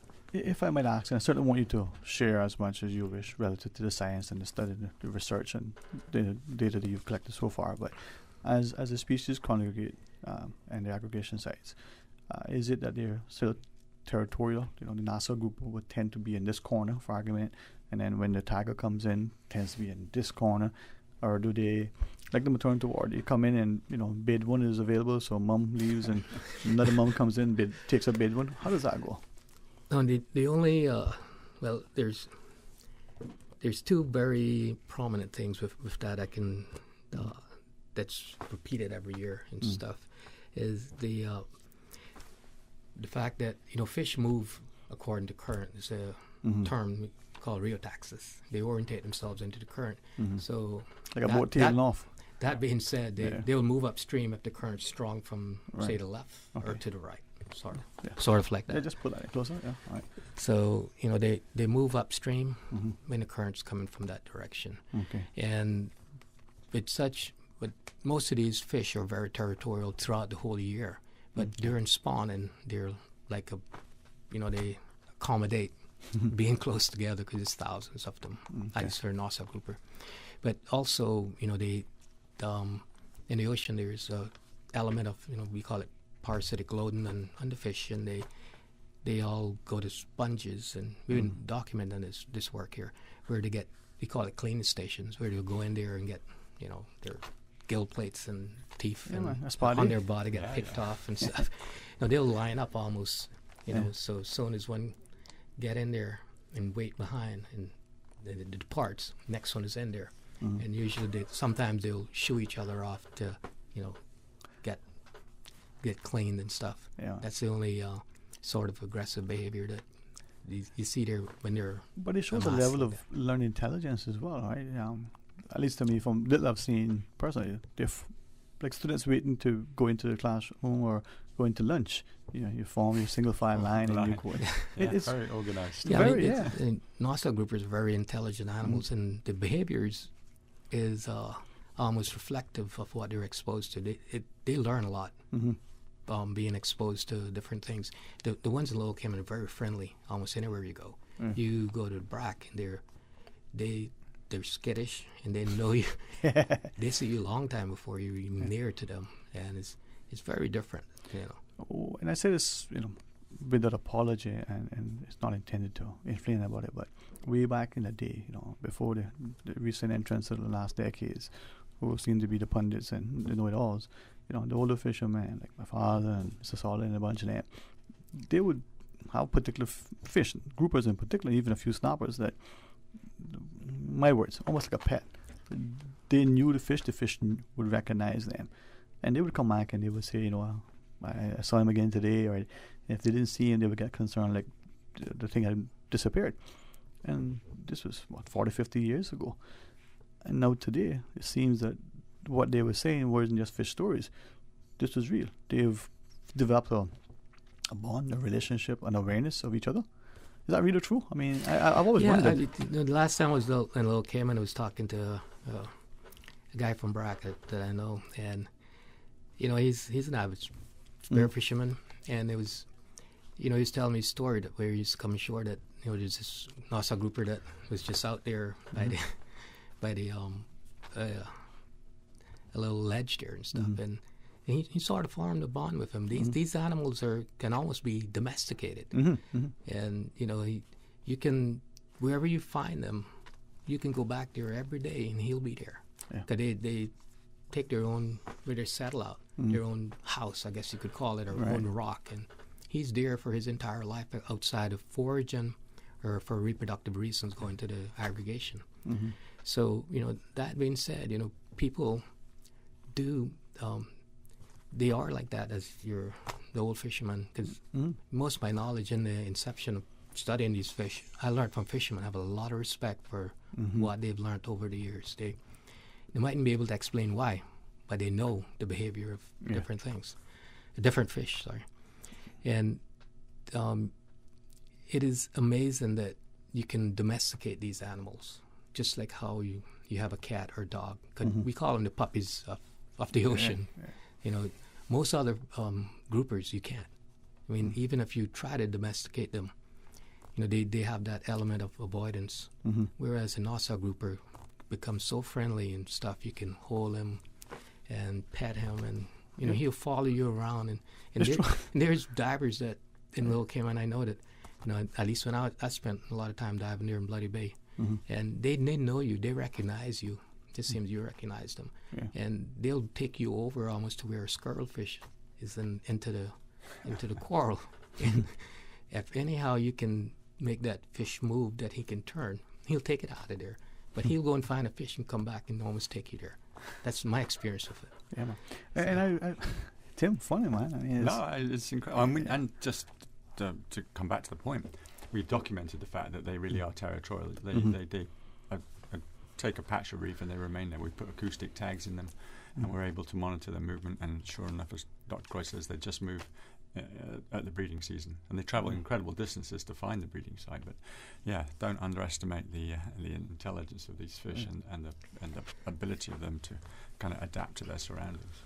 And just to add what Tim said, we, when in the beginning when we didn't know, people were assuming that they come from this bank or this island or all over. We tagged 20 fish every few miles around Little Cayman, and then with acoustic tag, you surgically insert them where we know which fish it is, and it pings every 3 to 5 minutes, as I recall, and then we tagged 30 on the aggregation, just for to put this all to bed, I guess you could say, and all those fish went back to a specific rock over the 3-year period that the tags would last with the battery life. So we were very sure they weren't crossing abyssal depths like going between Little Cayman and BRAC.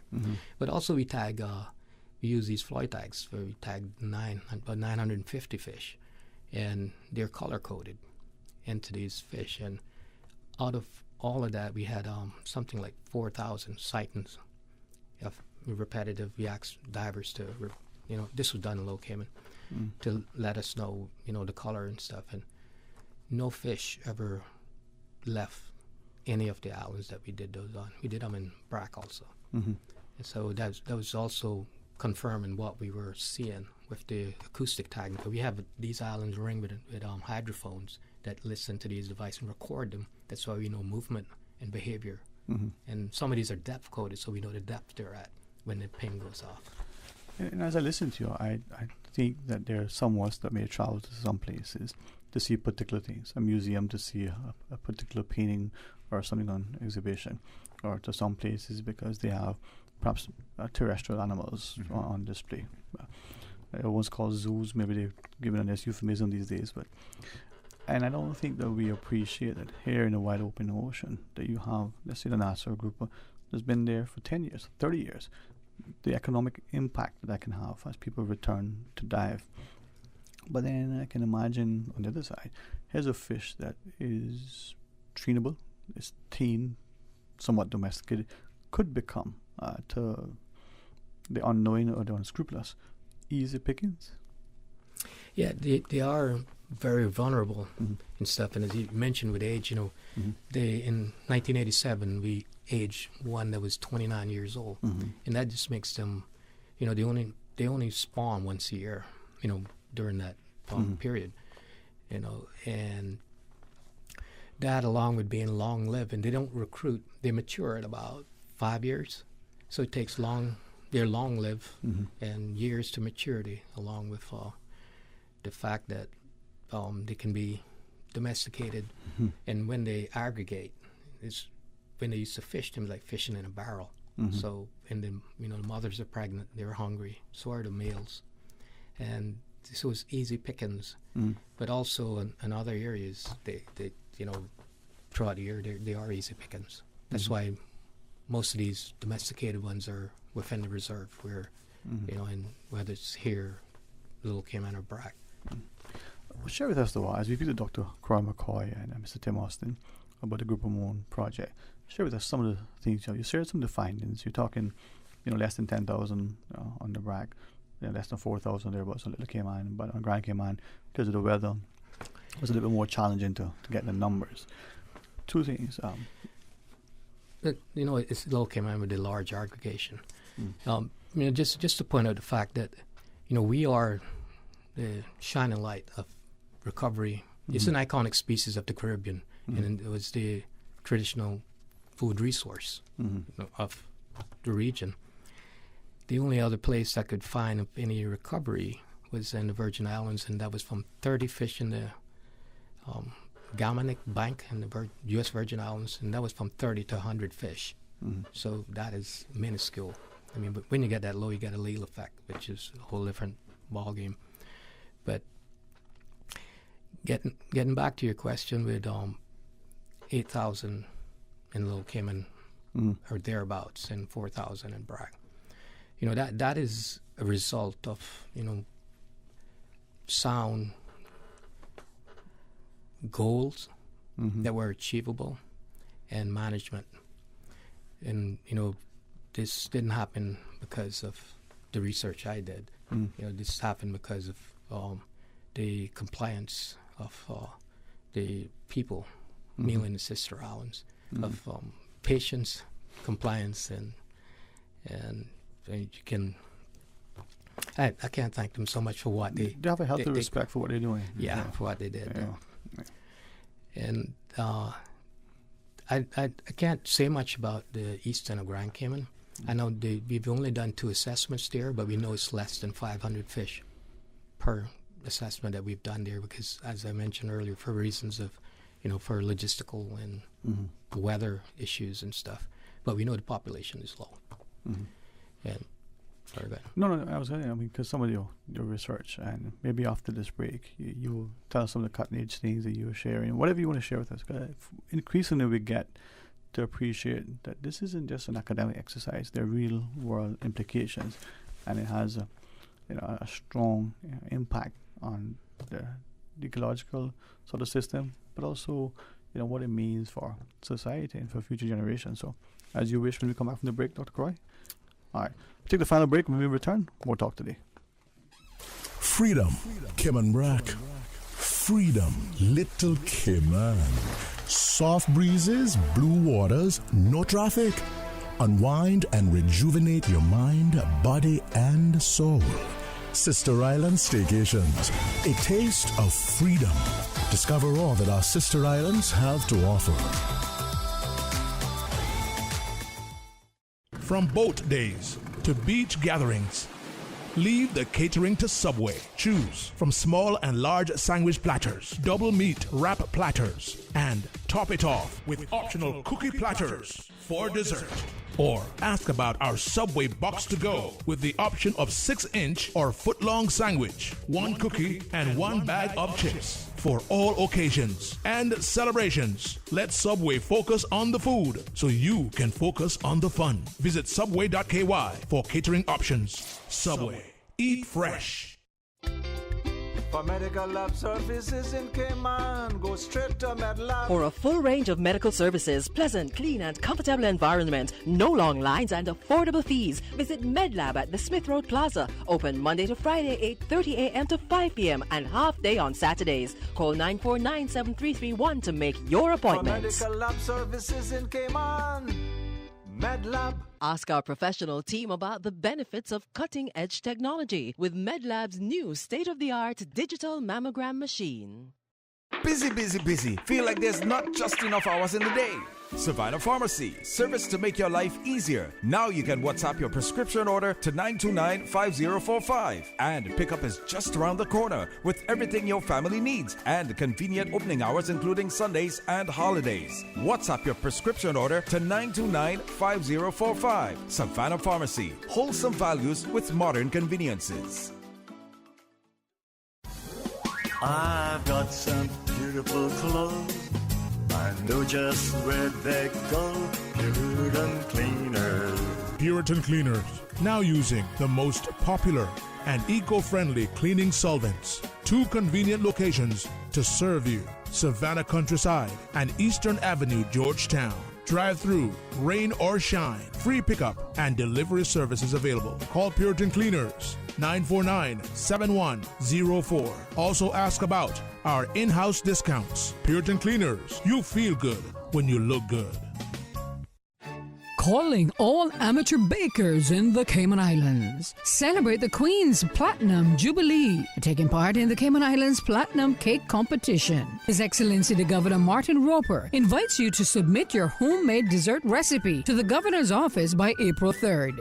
Win a chance to have your dessert recreated for the Queen's birthday party in June. Do you have what it bakes? Well, submit today at gov.ky/Jubilee. Talk today. But I do have some questions. Talk today. Cayman Islands' foremost listeners participation program. Talk today. Because there are more questions than answers. What the public is saying. Waiting to take your calls right now. Sterling Dwayne Ebanks.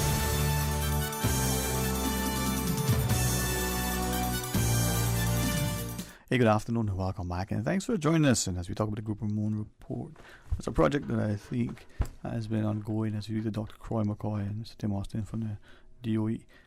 Just a reminder for my benefit, this project hasn't been just one day or 1 year or one spawning season. It's been an ongoing, consistent effort, Mr. Austin. Absolutely, yeah. It started back in the 80s, before my time at the study. And it was brought to the DOE's attention at the time that grouper numbers seemed to be falling off. Fishermen weren't catching as many, and indeed the size they were catching were smaller. So the department back then was tasked to look into this, and they began collecting fish length data from the aggregations, and quickly recognised there was a problem and came up with some early recommendations on management approaches, which to be honest, took a long time to get through, and they didn't really, the alternate fishing seasons and the various other methods that were applied never got really fully put into place. And then, of course, 2002, 2003, the very large aggregation in Little Cayman was rediscovered, and there was a lot of fish, 4,000 fish in 2 years taken out, and everybody at this point realized that this is not a good thing, and management was needed. And at that time, the Marine Conservation Board put in a sunset clause, which meant there was no fishing for 8 years, and 8 years was supposed to be the length of time it would take for as Croy was talking about, the recruitment. So for an adult grouper, for a young grouper to reach adulthood and join the aggregation. And in that time, we were tasked with getting on with the research. And it quickly, as Croy was saying before, it's not just the science, it's the management, but the science and the research that was done really was very important for informing the management about what was needed for this species. And very quickly it became obvious from the research that was being conducted every year that, you know, fishing on an aggregation, fishing a recovering Nassau grouper population was probably not going to be possible. So this idea that the sunset clause, that, you know, after 8 years the group site would be open again, that largely fell away, and we realized we had to move towards kind of more long-term management, and at that point regulations were put in place to the system that we have now, and of course incorporated into the enhanced marine protected areas. So we now have a much more solid long-term approach to this. Unfortunately, it doesn't envisage being able to fish the aggregation sites, but it does allow, in theory, for more groupers to be caught during the open seasons around the islands, and you know, people can go on enjoying groupers, which wouldn't have been the case had we, you know, continued to fish the aggregation to nothing. I think as Dr. Croy shared earlier too, that cooperation, that partnership with the community, with the fishermen being so responsible. We've seen the return of the species. I believe, and perhaps you can make sure that I'm not recalling incorrectly, that there was a practice not long ago where in the restaurants even, they weren't serving grouper, or some have opted not to, in order to help to, you know, if there's no demand, there would be a need to supply. Was that something that was just, did that happen? It did previously happen. The law obviously now dictates possession during the closed seasons, but back then we partnered with the National Trust to produce a sea sense, which was a card that documented fish that were potentially sustainable, i.e. you could eat them without having a dramatic impact on either the species or the ecosystem. So Nassau grouper would be one of those species which would not be recommended. So some restaurants that joined that took took great pride in doing that and would not serve Nassau grouper. Today it's gone a bit further, so the legislation prevents you serving grouper during the closed seasons.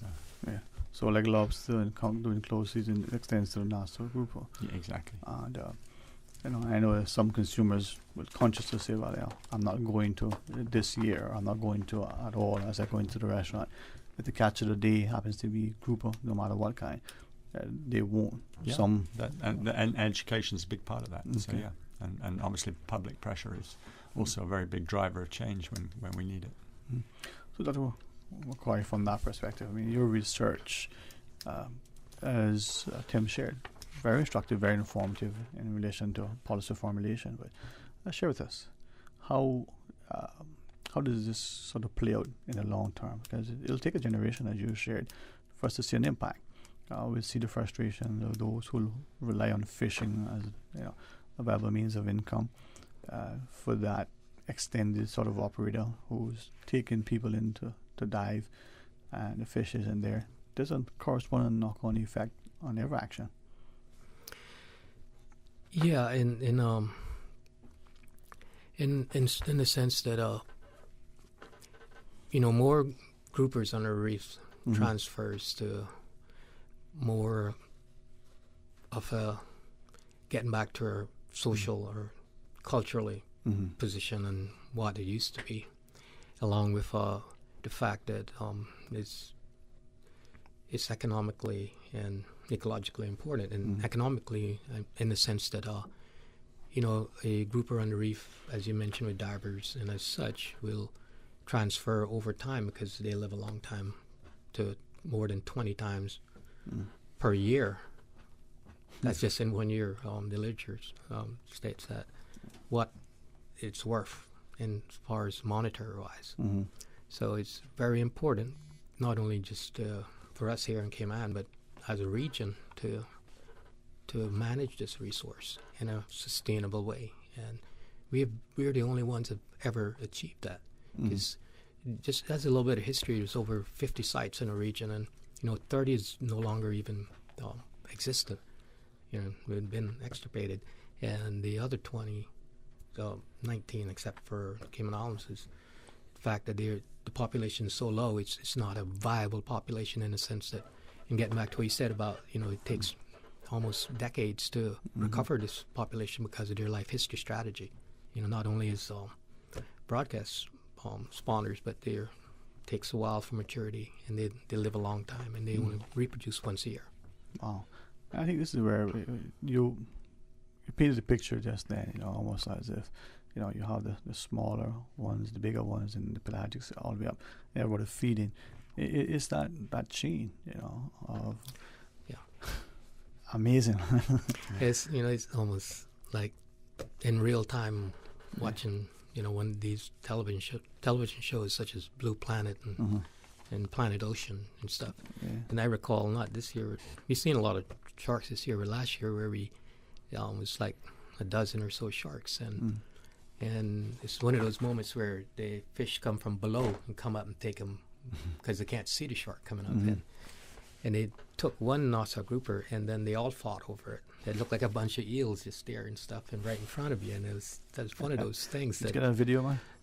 we have it on video. It's a little dark because they spawn at sunset. Yeah. So. But this is where I think, as you talk, this would interest that child in terms of science at work and a potential career in marine biology and ecology and the like, and taking an interest. I don't wish to talk out of school, but I remember you as a young student probably just doing data counting and starting out, some intern maybe, working with DOE, but you're interested in the environment. And his brothers told me that when he was born, he was actually in the water, just kidding, or fishing. Not sure. My journey started in working in Little Cayman with my father, diving. So I spent many years. If you ever hear Croy walk, his legs click. I swear to God, his knees are rusty from being in the water so long. Oh man, that's good breathing. But I say that because that interest that you had, despite the expertise and experience that you have in the education, you've got many decades because you're still young to be able to live on an island, to have a passion, to pursue it academically, to make it a career, and now to have an informed body of research. That's going to do well, for posterity. So commend you, man. Yeah, and it's like anything in life that you find your passion, and they always say, follow that, and you don't want to be a day of work. So always enjoyable. But my only job has been in the ocean, to be honest with you. The real Aquaman. Without a doubt. Oh, but I want to say publicly, man, that you've been inspiration because you found your passion, the parenting and the opportunities, but you stuck with it. And for the government to invest, hopefully we'll be able to respect, recognize, and reward you for it as we go along. So that will serve as an encouragement for others. Think of our educators, for instance, have a wonderful degree, go into the classroom, and they're teaching. They have to do all this thing. Could they take that skill set and go elsewhere, even in government, and be better rewarded or recognized? They may not be as happy, but they'll be able to make ends meet. How do we strike that balance? Just like the fisherman who's saying, I want this fish to be around so I can continue to live, but I need to feed my family now. Understanding what has to happen.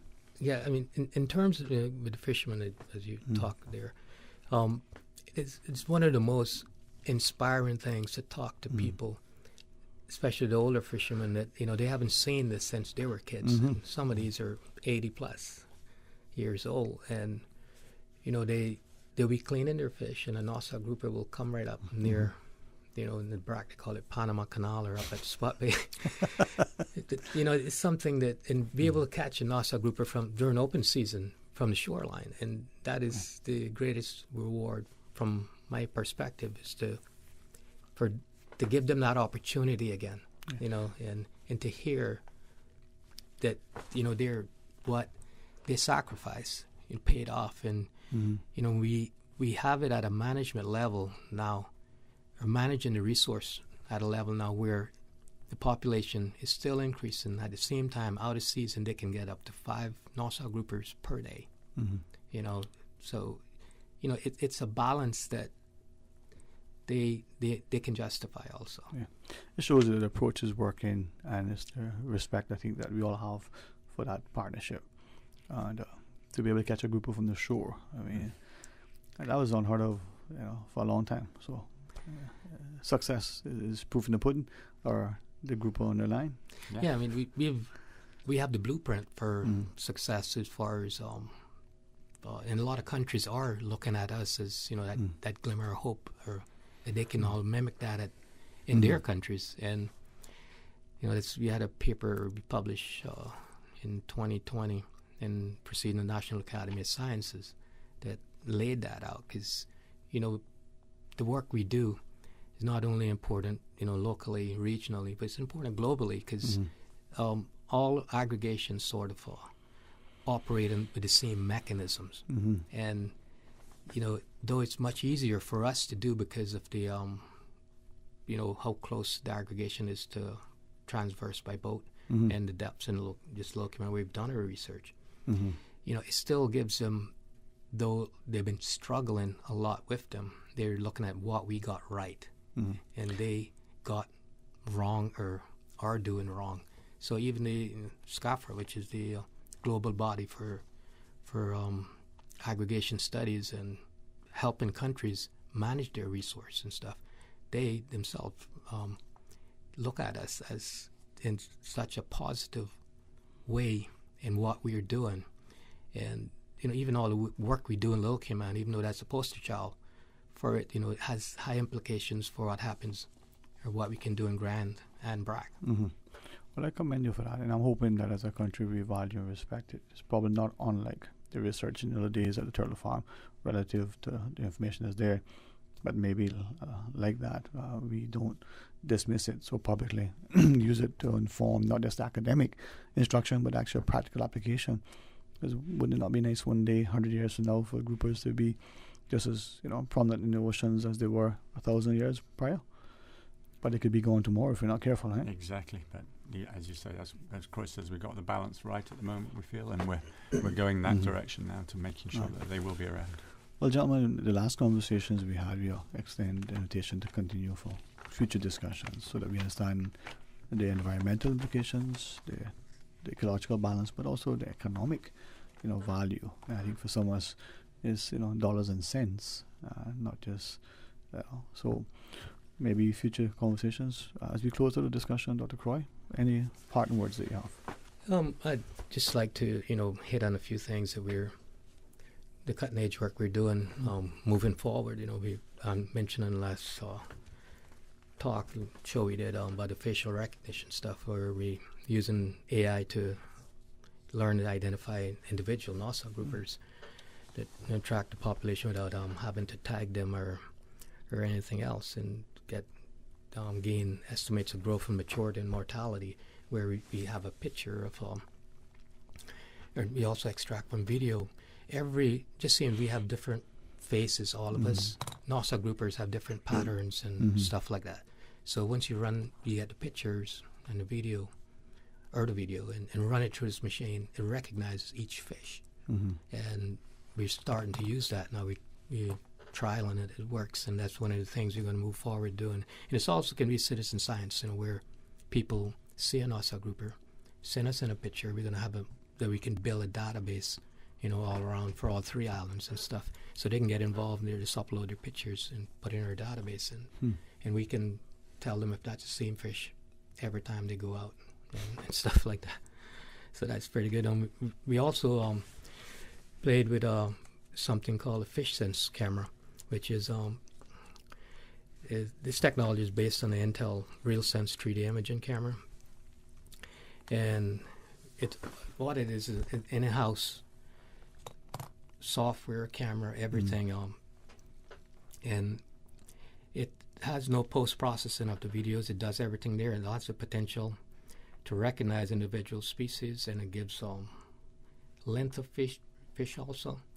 So we can put this camera out, and because the basis of knowing what you have is know the population status and know the size frequency of, you know, from small to middle to, you know, to the large ones and stuff. And this camera itself can just do that in-house with no processing of, you know, other people, computers and stuff like that. So this will also, like I said, recognize species, and it will also give us the ability to greatly increase in our understanding of the health of our reef fish populations around Grand Cayman, around the Cayman Islands per se. We've been doing some environmental DNA work called eDNA. So that's basically some fancy work, sort of like CSI work, where you fingerprint for evidence of DNA. But as fish, same as human beings, shed skin cells and stuff, and so they leave their mark there. So if you take a water sample and we filter it and send it off to the lab, we can tell that just whether Nassau grouper is there or this other fish or whatever, as long as we have the DNA markers for it. And we've been doing that work. So basically, it used to be presence, absence. That's all they used to tell you. And we're in the works of trying to understand how we can determine the amount of DNA for a particular species at a site, at the aggregation site. Mm-hmm. How did that correspond? Because we have the Lower Cayman aggregation been studied so much, you know exactly how much numbers are there and how many fish and all that, so we can correlate that and know the population status. So if we can perfect that, we'll go to, so we can go to these areas that are very harsh environment, just say east end of Grand Cayman or Brack, which is also exposed, and take water samples and determine the population stats. So we're in the middle of trying to perfect that. We'll tell you about that next year. Yeah, well, looking forward to that, man. God's willing. Also, we're also looking at. We're in talks with using LiDAR with drone to spot aggregations from the So even LiDAR, even underwater, would work. Yeah, the LiDAR is infrared. Yeah. Ultraviolet. Yeah. It doesn't need light or nothing. It penetrates. It goes down to about 100 feet or so along the shelf, and if we can, I don't know where it's going to go yet because it's just its infancy. But we're in talks with them, so we can, if there's another aggregation somewhere along, if there exists, we can at least know there's an aggregation there, and then determine from that, go and verify it and stuff. But one of the most important things I think we're doing is looking at climate change impacts on the mortality rates on reef, on the fish eggs. We've been doing this work for a couple of years now, and one of the things we're noticing that, our experiments assume the temperature range was between 25 Celsius and 27. And when we started this work, it was probably towards the lower end of that. But we know at about 29 degrees Celsius, mortality rates of the hatched eggs starts to increase. As and when it gets to 31, it's and this has been paralleling while we look at the recruitment rate, which is survival rates of fish back on our reefs and stuff. And it all corresponds back to months that the temperatures were lower. So that has high implications, whether it's Nassau grouper or any other grouper or snapper or any other fish. Right. So that the fact that it has dire consequences as the planet heats up, and we need to pay attention to this. Everyone needs to. So I appreciate that, man. And this is where the excitement comes in as the research continues, right? So looking forward to that, especially that LiDAR approach. We see the UK government recently employing it. We know LiDAR used for streetscapes, but now to employ it under the water. So, Mr. Austin, any closing thoughts from you, sir? No, just to say thanks very much for having us on, and thanks to the listening public for tuning in to here. Yeah. And also, we've touched on a lot of stuff today. There's a heck of a lot of stuff going on. So if we've piqued anyone's interest, they want to know more, please go to the DOE's website, doe.ky. We have an app that downloads and gives you all the information about the marine parks and the rules as they pertain to grouper, if that's something you're interested in. But certainly check out the website. There's a lot more information in there, and get in contact if there's stuff that you want to know or hear about. Well, thank you both, man. This is fine. Dr. Coyne. As a final closing, I would just like to say the population, especially in Little Cayman, is doing well. And Brack is well in recovery, just as a recap for the listening audience. And all these efforts are not done alone. So Cayman Islands government, the DOE, and Reef Environmental Education, and a bunch of other collaborative bodies such as UCLA Scripps Institute of Oceanography and Oregon State, NOAA, Florida Fish and Wildlife, to just mention a few. And we're continuing to monitor the Nassau grouper population because of its importance to us in the Cayman Islands and the Caribbean as a whole, socially, ecologically, and economically. And, you know, as I mentioned several times, the other Caribbean islands or other nations are paying attention to the great work we're doing as we're shining a light and a glimmer of hope for them. And I would like to thank all the individuals who made this all come together for their compliance, patience, and cooperation, especially the fishermen and the sister islands. I can't thank them enough. They've been superb. And amongst the doom and gloom regionally and globally with fish spawning and aggregation, you know, we give them hope and the success that we've shown. And I ask that they continue to give that cooperation and compliance. And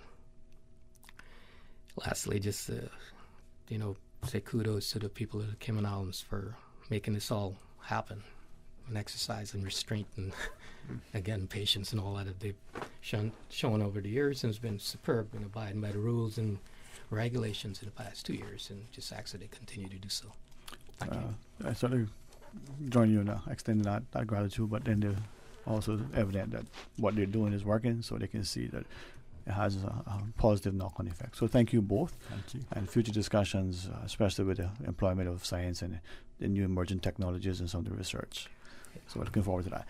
All right, to our listeners, we invite you to enjoy the rest of the afternoon. Thank you so much for joining us today, and looking forward to more discussion on Talk Today right after the midday news. Until then, be blessed.